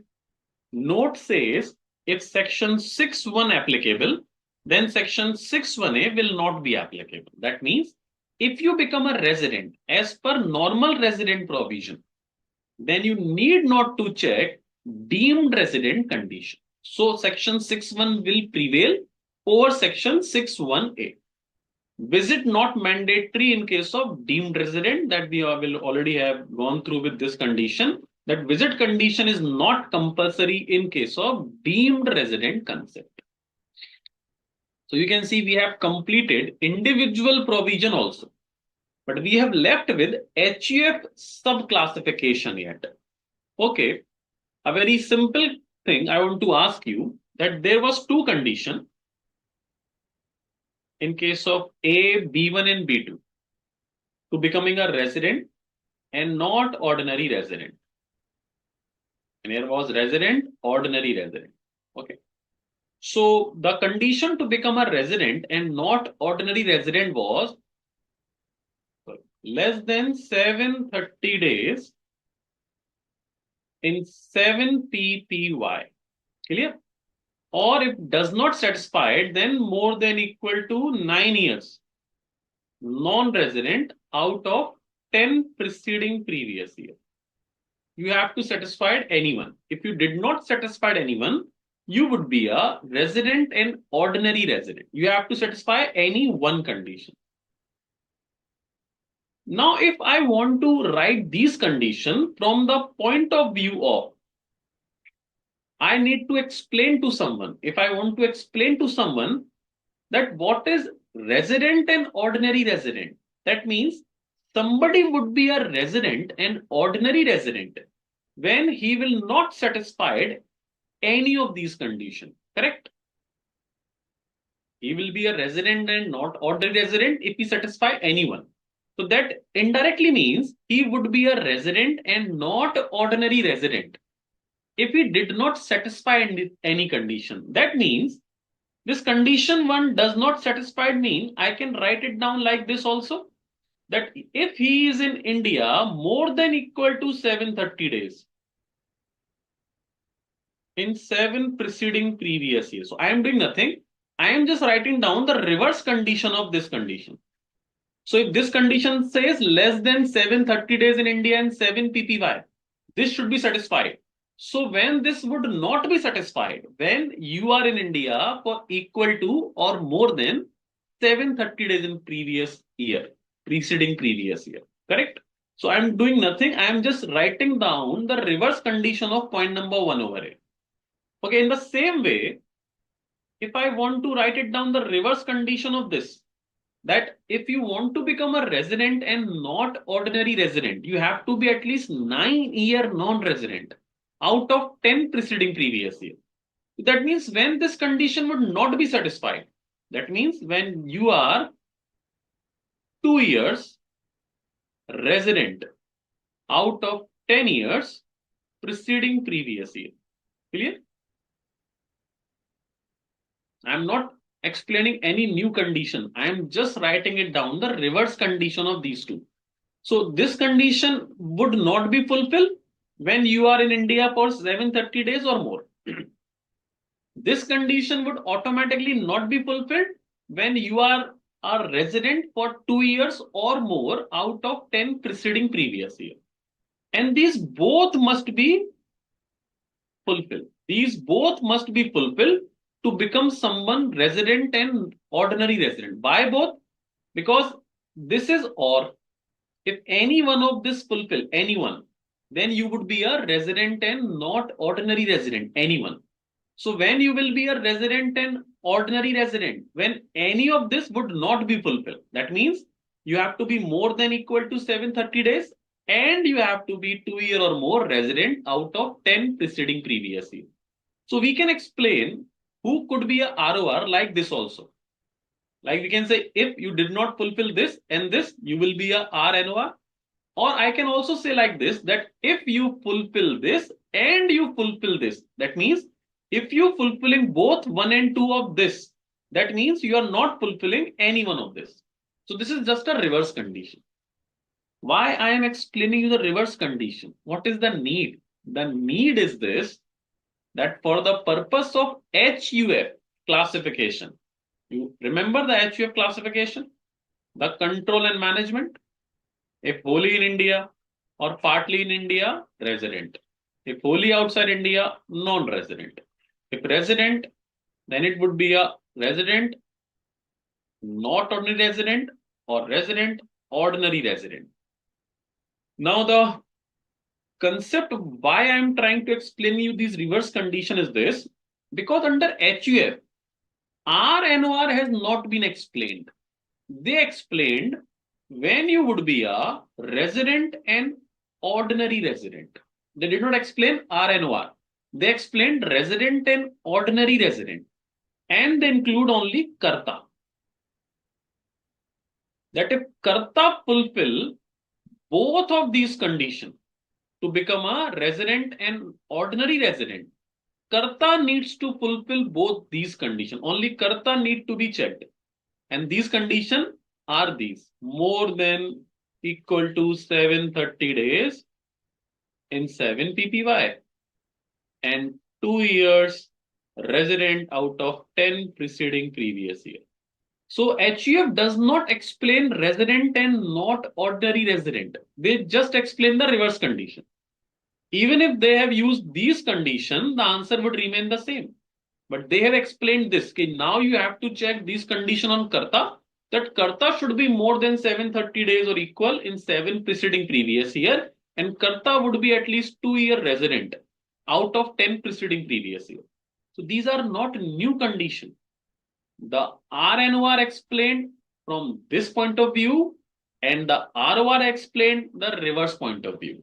So if the question is from HUF point of view, then you have to find it out ROR with the help of these two conditions. If the question is from the point of view of individual, then you have to find it out RNOR from that point of view. So that is the case, and you can see with the help of notes. Then in the notes, if you will see with the HUF provision, so if that is resident, then they have explained resident and ordinary resident. If Karta is more than equal to 2-year resident out of 10 preceding previous year, and second condition need to be fulfilled. If karta is more than equal to 730 days in 7 preceding previous year, if karta fulfill both condition, then HUF would be ROR. And if karta does not fulfill both condition, or if fulfill only one condition, then HUF would be resident and not ordinary resident.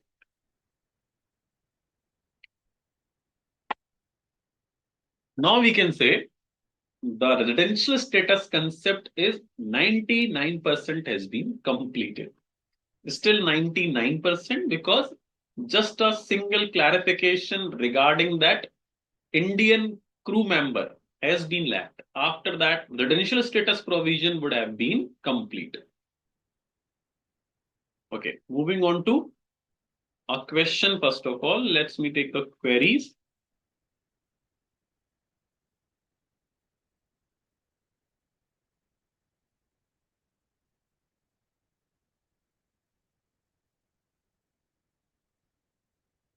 Aditya is asking, sir, for ROR, both condition need to be satisfied or any one of them?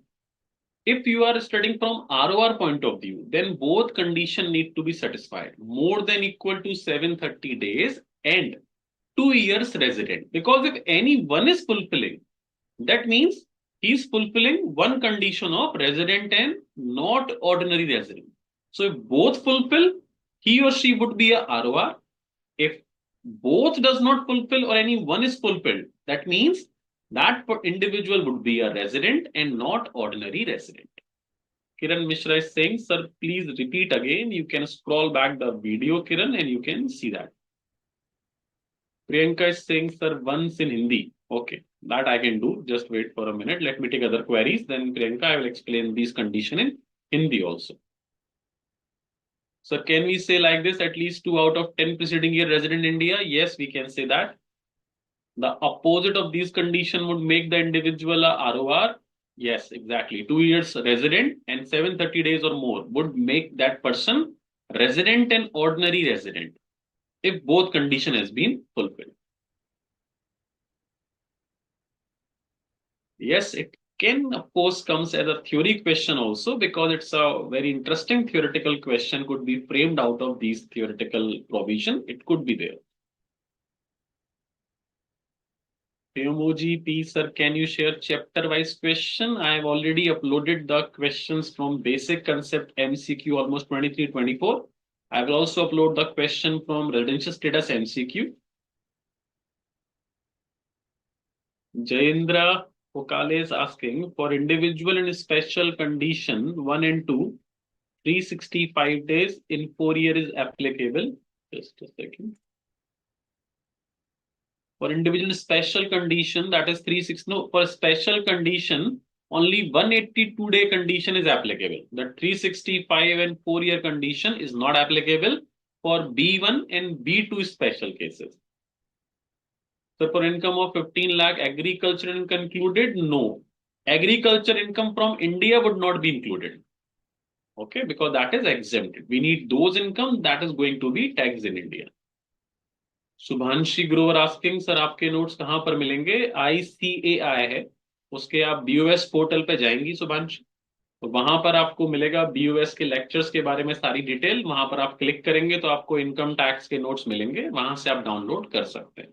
अगर कोई confusion है तो आप BOS को mail कर सकते हैं, वो आपको वहां से लिंक प्रोवाइड करा देंगे.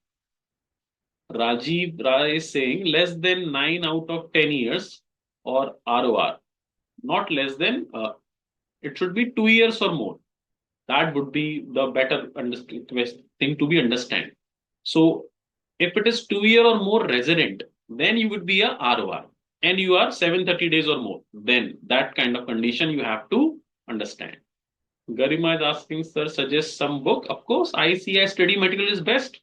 You have to go through with all the questions, illustration, test your knowledge question, MTP, RTP, and last 5-year questions are more than enough. You need not to suggest refer any book etc. Fine, चलो एक बारी हिंदी में और कौन कौन सुनना चाहता है? एक बच्चा हिंदी में पूछ रहा था कि मैं ये ROR NOR वाले प्रोविजन बता दूं. Anyone else want to listen these provision in Hindi? Shubhanshi के अलावा और कोई है?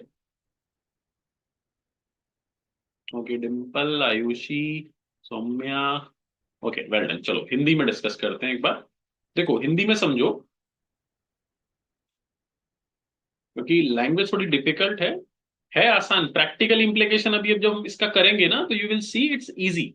But of course from the point of view of we can say technical provision, it feels like difficult. तो देखो भाई, हिंदी में क्या है कि इंडिविजुअल का हम केस करते हैं मेन। इंडिविजुअल या तो नॉन रेजिडेंट होगा या तो रेजिडेंट होगा। रेजिडेंट भी दो तरह का है, नॉर्मल रेजिडेंट होगा या तो डीम्ड रेजिडेंट होगा। ठीक है, शॉर्ट में करते हैं। नॉर्मल रेजिडेंट में दो है, एक तो जनरल कंडीशन के हिसाब से होगा। जनरल कंडीशन है दो, या तो इंडिया में आप 182 डेज या उससे ज्यादा होंगे प्रीवियस ईयर में, तो आप रेजिडेंट हुए। अगर ये कंडीशन पूरी नहीं होती तो इंडिया में 60 डेज या उससे ज्यादा होंगे तो रेजिडेंट। और पिछले 4 प्रीवियस ईयर में, करंट प्रीवियस ईयर को छोड़ के, इन प्रिसीडिंग 4 प्रीवियस ईयर, 365 डेज, इन दोनों में से कोई भी एक कंडीशन पूरी करी तो आप बने रेजिडेंट। नहीं पूरी हुई तो बने नॉन रेजिडेंट। स्पेशल कंडीशन में हमारे पास रेजिडेंट में 3 condition, special condition. One condition, ऐसे इंडिविजुअल जो इंडिया के सिटीजन हैं और इंडिया से बाहर जा रहे हैं permanently for job purpose, business purpose और इंडियन शिप के क्रू मेंबर की तरफ, तो उनके लिए सिर्फ ये फर्स्ट कंडीशन एप्लीकेबल है, 182 डेज वाली, सेकंड चेक नहीं करनी।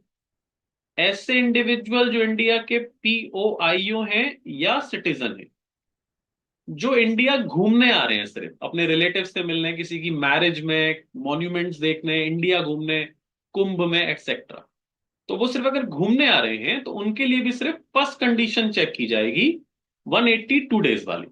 सेकंड कोई कंडीशन नहीं। तो अगर वो ये 182 वाली पूरी करेंगे तो रेजिडेंट, अदरवाइज नॉन रेजिडेंट। जो बी का थर्ड केस है वो थोड़ा सा ज्यादा स्पेशल है। वो कहता है ऐसे इंडिविजुअल जो पीओआई हैं या सिटीजन है इंडिया के, अगर वो इंडिया विजिट करने आते हैं और उनकी इंडिया के सोर्सेस से कमाई गई इनकम 15 लाख या उससे ज्यादा है, 15 लाख से ज्यादा है उसकी इनकम, इंडिया के सोर्सेस से कमाई गई, तो फिर दो कंडीशन चेक होंगी। एक तो 182 डेज वाली होगी ही, और जो सेकंड कंडीशन 60 डेज वाली थी उसकी जगह आ जाएगा 120 डेज प्लस 365 डेज। इन दोनों में से कोई एक पूरी करेंगे तो रेजिडेंट, वरना non resident. Deemed resident concept Hindi में समझाने की जरूरत नहीं है, वो बहुत सिंपल सा है। उसमें और इसमें सिर्फ अंतर है कि वहां सिर्फ सिटीजन है। अगर कोई सिटीजन ऑफ इंडिया है जो इंडिया के बाहर रहता है और इंडियन सोर्सेस से 15 लाख रुपए से ज्यादा कमाता है, लेकिन उसका टैक्स आउटसाइड इंडिया कहीं नहीं देता, no tax paid outside India, तो उसे ऑटोमेटिकली डीम्ड रेजिडेंट मान लेंगे। और इसके साथ साथ वो बन जाएगा resident and not ordinary resident automatically. यहां तक की बात क्लियर हुई? अब अगर आप रेजिडेंट बन गए तो उसमें से फिर अब ये चेक करना है कि आप कैसे रेजिडेंट, रेजिडेंट और ऑर्डिनरी रेजिडेंट हैं या फिर नॉट ऑर्डिनरी रेजिडेंट। तो ए केस, B1 और B2, उसके लिए दो कंडीशन है। पहली कंडीशन, अगर आप लेस देन 730 डेज थे इंडिया में पिछले 7 प्रीसीडिंग प्रीवियस ईयर में, इंडिया में अगर 730 से कम दिन थे, 729 या उससे कम, 730 भी नहीं, लेस देन 730, तो आप क्या बन जाएंगे, resident and not ordinary resident. But अगर ये कंडीशन पूरी नहीं हुई तो पिछले 10 प्रीसीडिंग प्रीवियस ईयर में से आपको इंडिया में कम से कम 9 साल क्या होना चाहिए, नॉन रेजिडेंट। तो हमें पिछले 10 साल की इंफॉर्मेशन क्वेश्चन में दी होगी, और मैं आपको बताता हूं, 1 या 2 या 3 साल में ही एग्जामिनर ऐसा क्वेश्चन फ्रेम करेगा, वो आपसे 10 साल की क्वेश्चन की सॉल्यूशन नहीं कराएगा, वरना बहुत टाइम लग जाएगा। तो वो स्टार्टिंग के 1 2 या 3 साल में ही आपको क्या बना देगा, 2 बार रेजिडेंट। या लैंग्वेज पढ़ के आपको दिख जाएगा कि ये तो 2 साल रेजिडेंट है। तो 9 साल नॉन रेजिडेंट चाहिए हमें कम से कम। तो जैसे ही आपको क्वेश्चन में दिख जाए 2 साल रेजिडेंट है, तो उसका मतलब फिर ये कंडीशन भी पूरी नहीं होगी। तो या तो 9 साल नॉन रेजिडेंट हो, तो आप बनेंगे resident and not ordinary resident. अगर ये भी नहीं पूरी, ये भी नहीं पूरी, तो आप बनेंगे resident and ordinary resident. B जो थर्ड कैटेगरी का है, उसमें भी ये कंडीशन सेम है, ये कंडीशन सेम है, एक थर्ड कंडीशन नहीं, कि अगर आप इंडिया में प्रीवियस ईयर में 120 डेज से ज्यादा थे लेकिन 182 डेज से कम है करंट ईयर में, तो भी आपको resident and not ordinary resident मान लिया जाए। तो थर्ड केस में आप आर ओ आर कब बनेंगे? जब ना ये कंडीशन पूरी हो, ना ये वाली पूरी हो, और ना ये वाली पूरी, तब आप कहे जाएंगे R O. Deemed resident automatically हमेशा क्या बन जाता है? Resident and not ordinary resident. अब मैं एचयूएफ के बारे में क्या बता रहा था, कि भाई एचयूएफ के केस में ना उल्टा एक्सप्लेन किया गया है। इंडिविजुअल में एक्सप्लेन किया गया है कि resident and not ordinary resident क्या होता है। तो उसने कहा भाई जो लेस देन 730 डेज होगा, या तो ये कंडीशन पूरी कर दो, या फिर 10 में से 9 ईयर वाली नॉन रेजिडेंट की कंडीशन पूरी कर दो। कोई एक पूरी कर दो, तो आप बन जाओगे आर एन ओ आर। और अगर आप दोनों पूरी नहीं करोगे, तो आप बनोगे आर ओ आर। दोनों पूरी कब नहीं होगी? जब 730 डेज या उससे ज्यादा इंडिया में हो, एंड दूसरी भी पूरी करनी पड़ेगी ना, तभी तो दोनों पूरी नहीं होंगी। कम से कम इंडिया में 2 इयर्स क्या हो जाने चाहिए आप? Resident out of 10 previous year. तो या तो ये दोनों पूरी कर दो। एचयूएफ में ये एक्सप्लेन नहीं की गई, एचयूएफ में एक्सप्लेन की गई ये वाली। तो अगर थ्योरी में आया एचयूएफ में, तो आपको फिर ये लिख कर आनी है, और थ्योरी में आया इंडिविजुअल में, तो आपको ये लिख कर आनी है। इवन न्यूमेरिकल आया तो अभी आप एचयूएफ का ये कंडीशन लिख के सॉल्व करेंगे, और इंडिविजुअल का इस कंडीशन से सॉल्व करेंगे। I hope this Hindi will help you all. Bhumika is saying for individual or and for karta, and is it, isn't it, sir? I don't understand, Bhumika. What was your question? Okay. Now moving on to our last provision, that is for that merchant navy case.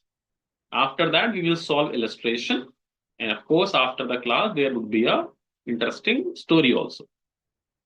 So, a special provision that is for the crew member of Indian ship. So, in the starting of residential status, I have told you that the day of departure and the day of arrival into India will be assumed as stay in India. Clear? That is very simple concept. And in case of crew member of an Indian ship, generally this provision is opposite. That's it. The day of arrival and the day of departure will be considered as stay outside India. That's a simple difference. But to explain the meaning, the provisions are here. We have the example also, don't worry. So how to determine period of stay in India for an Indian citizen being a crew member?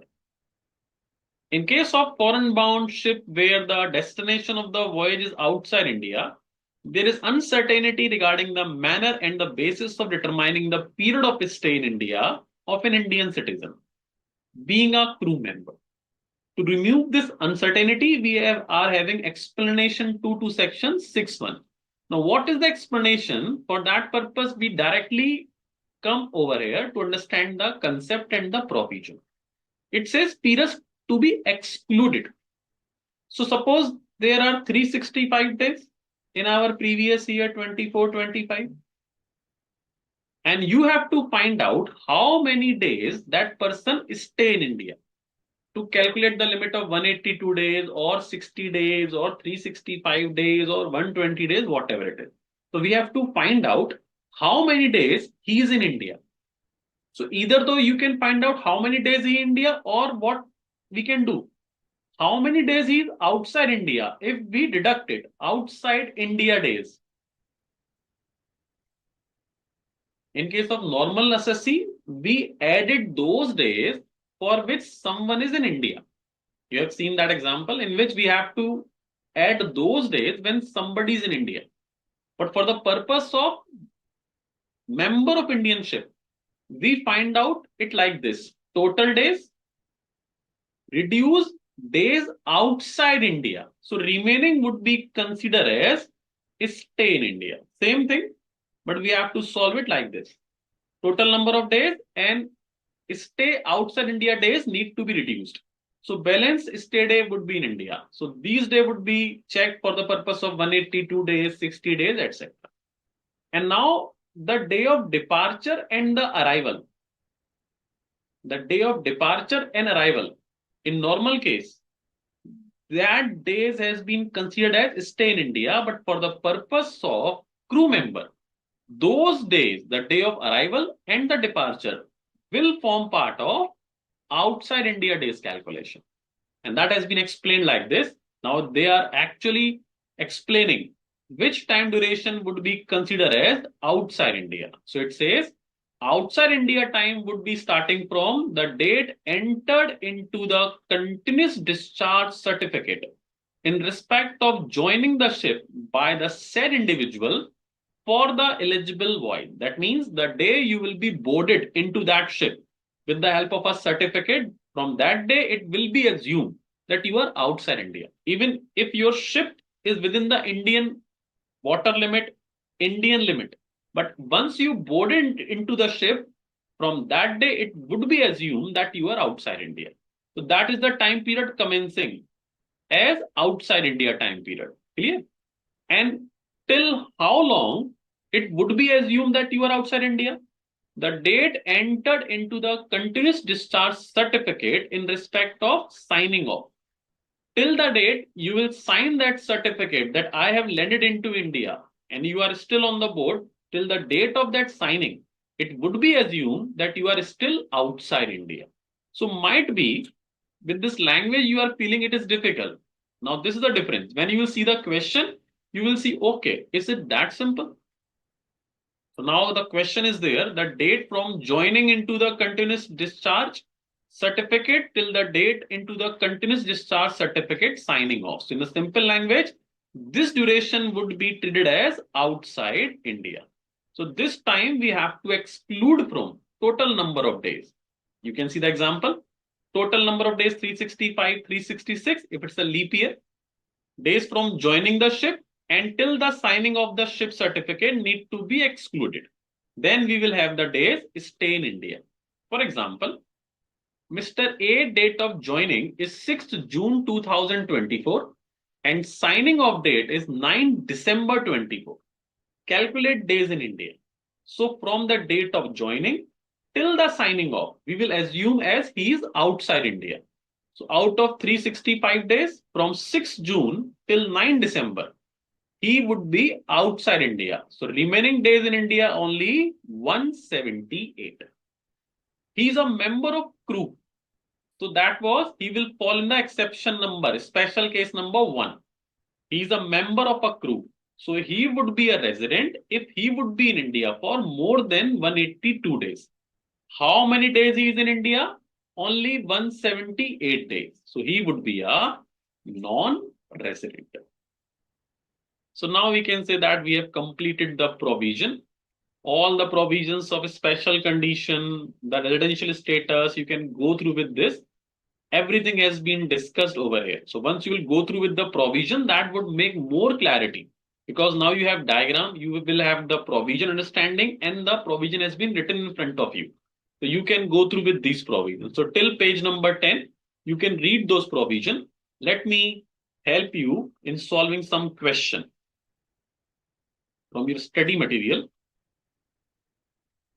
So now we can understand how to solve this question. Illustration number 1. First of all, we will take the illustration number 1 is exactly that illustration regarding that crew member we just discussed. The same example is over here.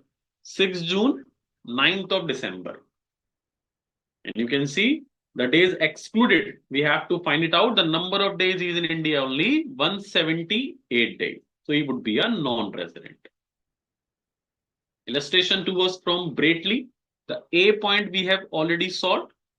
Would your answer change if the above fact relate to Srinath, an Indian citizen who reside in Australia and represent the Australian cricket team. So if suppose Mr. Srinath was there in instead of Bratley and he was a citizen of India and he was coming to India for 100 days. So if a citizen of India comes to India for 100 days for visit, then what will happen? That would be a case of special circumstances. And in case of special circumstances, special condition case, B2, he need to be India for at least 182 days to become a resident. Second condition would not apply.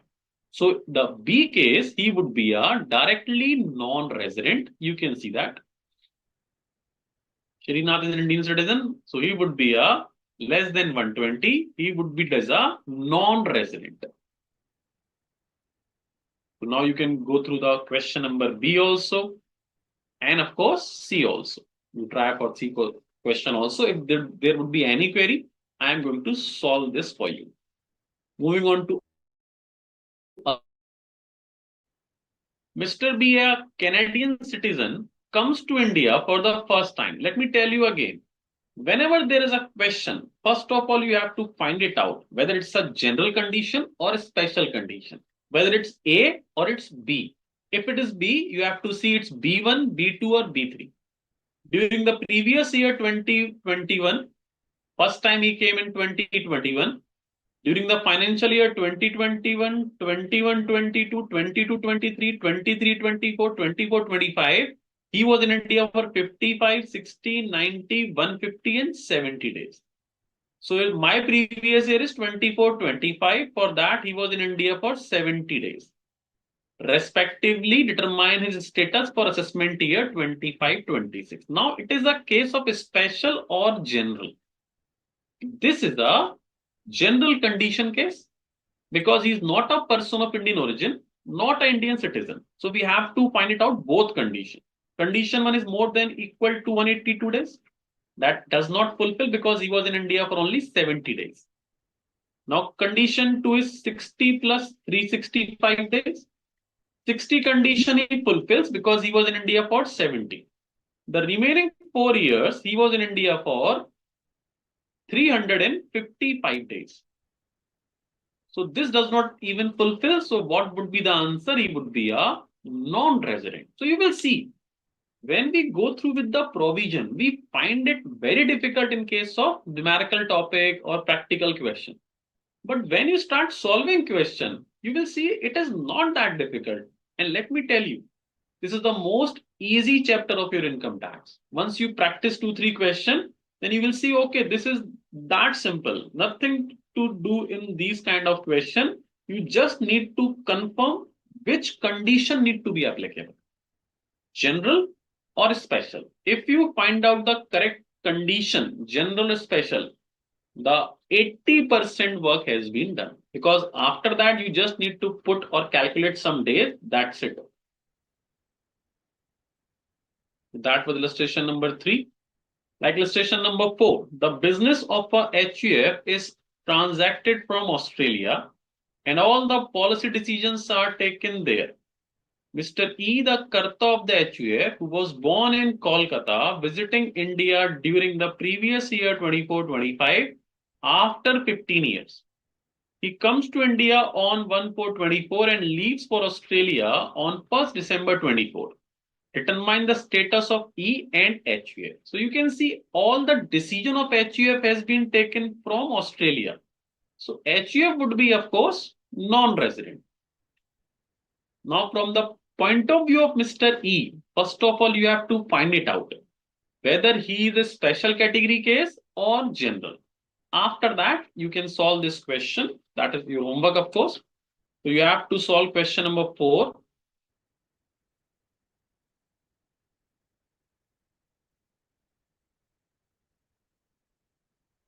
5 and 6, those are second part of the discussion, what we will discuss later.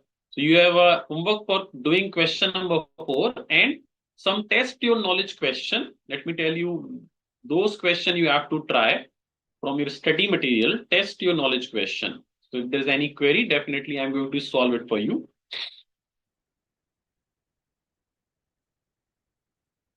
Kindly solve question number 1 and 2. And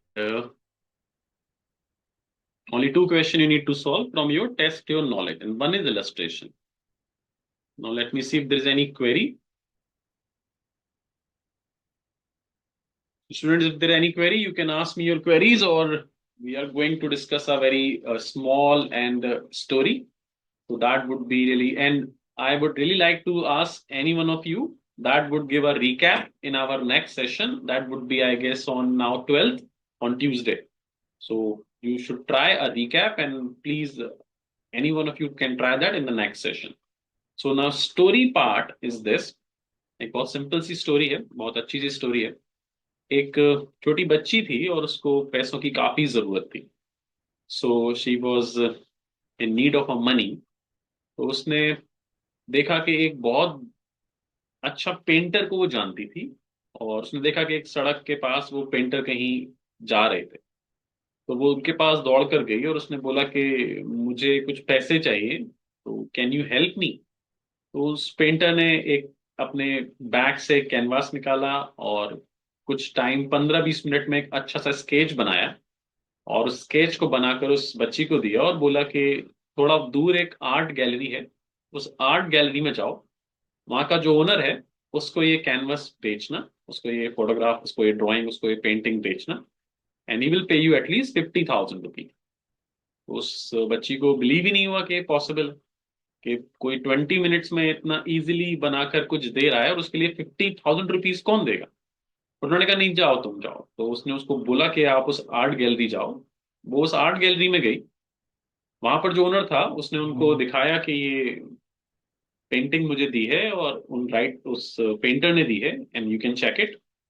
उस museum के owner ने उसको check किया, and उसने उस बच्ची को 50,000 rupees दिए। अब उस बच्ची को ये समझ नहीं आया कि 15 और 20 मिनट्स के काम के 50,000 रुपीज किसी को कैसे मिल सकते हैं। तो वो वापस से दौड़ कर गई और उसने उस पेंटर को वापस से पूछा कि ये इतना इजी कैसे है आपके लिए, तो ये बहुत इजी है, मतलब कितना इजी है आपके लिए मनी अर्न करना, कि आप 15-20 मिनट्स का सिर्फ मेहनत कर कर 50,000 रुपीज अर्न कर सकते हो। और बाकी सब लोगों के लिए तो इतना रुपए अर्न करना में मंथ लग जाते हैं, कुछ लोगों को 2 महीने लग सकते हैं, किसी को 4 मंथ्स लग सकते हैं। So this is very easy for you. And why उस आर्ट म्यूजियम के ओनर ने 50,000 रुपीज इस 15-20 मिनट के लिए क्यों दिए। तो उस पेंटर ने उसको बोला कि बेटा, ये जो 50,000 पे हुए ना, वो 15 और 20 मिनट्स के लिए नहीं है। मैंने पिछले 20 ईयर्स से पेंटिंग करने की इतनी प्रैक्टिस करी है, इतनी प्रैक्टिस कि मैं 15 मिनट में इतनी स्पेसिफिक लाइंस बना सकता हूँ, ऐसी शेडिंग दे सकता हूँ, ऐसे कलर्स कर सकता हूँ, वो थॉट से पेंटिंग बना सकता हूं जिसके लिए लोगों को बनाने में कई साल लग जाते हैं। So that is not only 15 minute task. इस 15-20 मिनट्स के पीछे मेरी 20 ईयर्स की मेहनत है। और वो जो आपको 50,000 रुपीज दे रहा है ना, वो उस 15 मिनट्स के लिए नहीं पे हुए। That is for those 20 years I work hard. और अब मैं इतना एक्सपर्ट हूं कि मैं उस काम को जो 20 साल मैंने उसकी प्रैक्टिस करी है, उसके काम को मैं 15 या 20 मिनट में कर सकता हूँ। सो कोई भी काम में अगर हमें परफेक्शन लाना है, तो उसके लिए आपको प्रैक्टिस करनी पड़ती है। अगर आप किसी डॉक्टर को देखते हैं, किसी सीए को देखते हैं, किसी को भी देखते हैं और आपको लगता है कि इसका काम कितना इजी है, he can earn so easily, but it is not the truth. The truth behind is उसके पीछे उसकी बहुत सारी मेहनत होती है। आपको तो सिर्फ रिजल्ट दिखता है, बट हार्डवर्क अलग है। अगर कोई टॉपर बच्चे को आप जानते हैं और बोलते हैं इसकी तो हमेशा रैंक आ जाती है, ये तो हमेशा टॉप करता है क्लास में, so it's not automatically it happens. Definitely वो बहुत वर्क करता होगा उस चीज के लिए, and that is only possible कि आप किसी भी चीज में तभी उतने एक्सपर्ट हो सकते हो जब आपने उसके लिए बहुत प्रैक्टिस करी। So that's what I am saying कि आपके जब एग्जामिनेशन होंगे ना, तो एग्जामिनेशन का रिजल्ट तो सिर्फ एक चीज है, बट अच्छे रिजल्ट के लिए आपको मेहनत तो करनी ही पड़ेगी। किसी भी बच्चे के मार्क्स ऐसे 60+, 70+ सीए में नहीं आते easy. A lot of hard work, sacrifices, discipline, focus, सब चाहिए होता है। जब ये सारी चीजें मिलती है ना, तब बनती है उससे सक्सेस। तो प्लीज कभी भी किसी को देखकर आपको ऐसा लगता हो कि ये इतनी आसानी से कैसे पास हो जाता है, maybe there are some students वो कहते हैं कि अरे बस हो गया आराम से, हमने कुछ नहीं पढ़ा, but that's not reality. Definitely hard work का कोई सब्सटीट्यूट नहीं है। There are no escalators, no lift for success. You have to take the stairs. तो प्लीज अपना जितना भी बेस्ट एफर्ट है ना अपनी पढ़ाई में इस वक्त कर लो. Just for 3 or 4 years of your hard work, and that will make your life whatever you dreamed about. So all the best. We will see each other on, I guess, now next class on Tuesday. Until that, all the best, and please revise these provisions, and we'll see you soon. All the best to all of you. So, Mr. Manish, can we close the session? Thank, thank you. Done, done, done.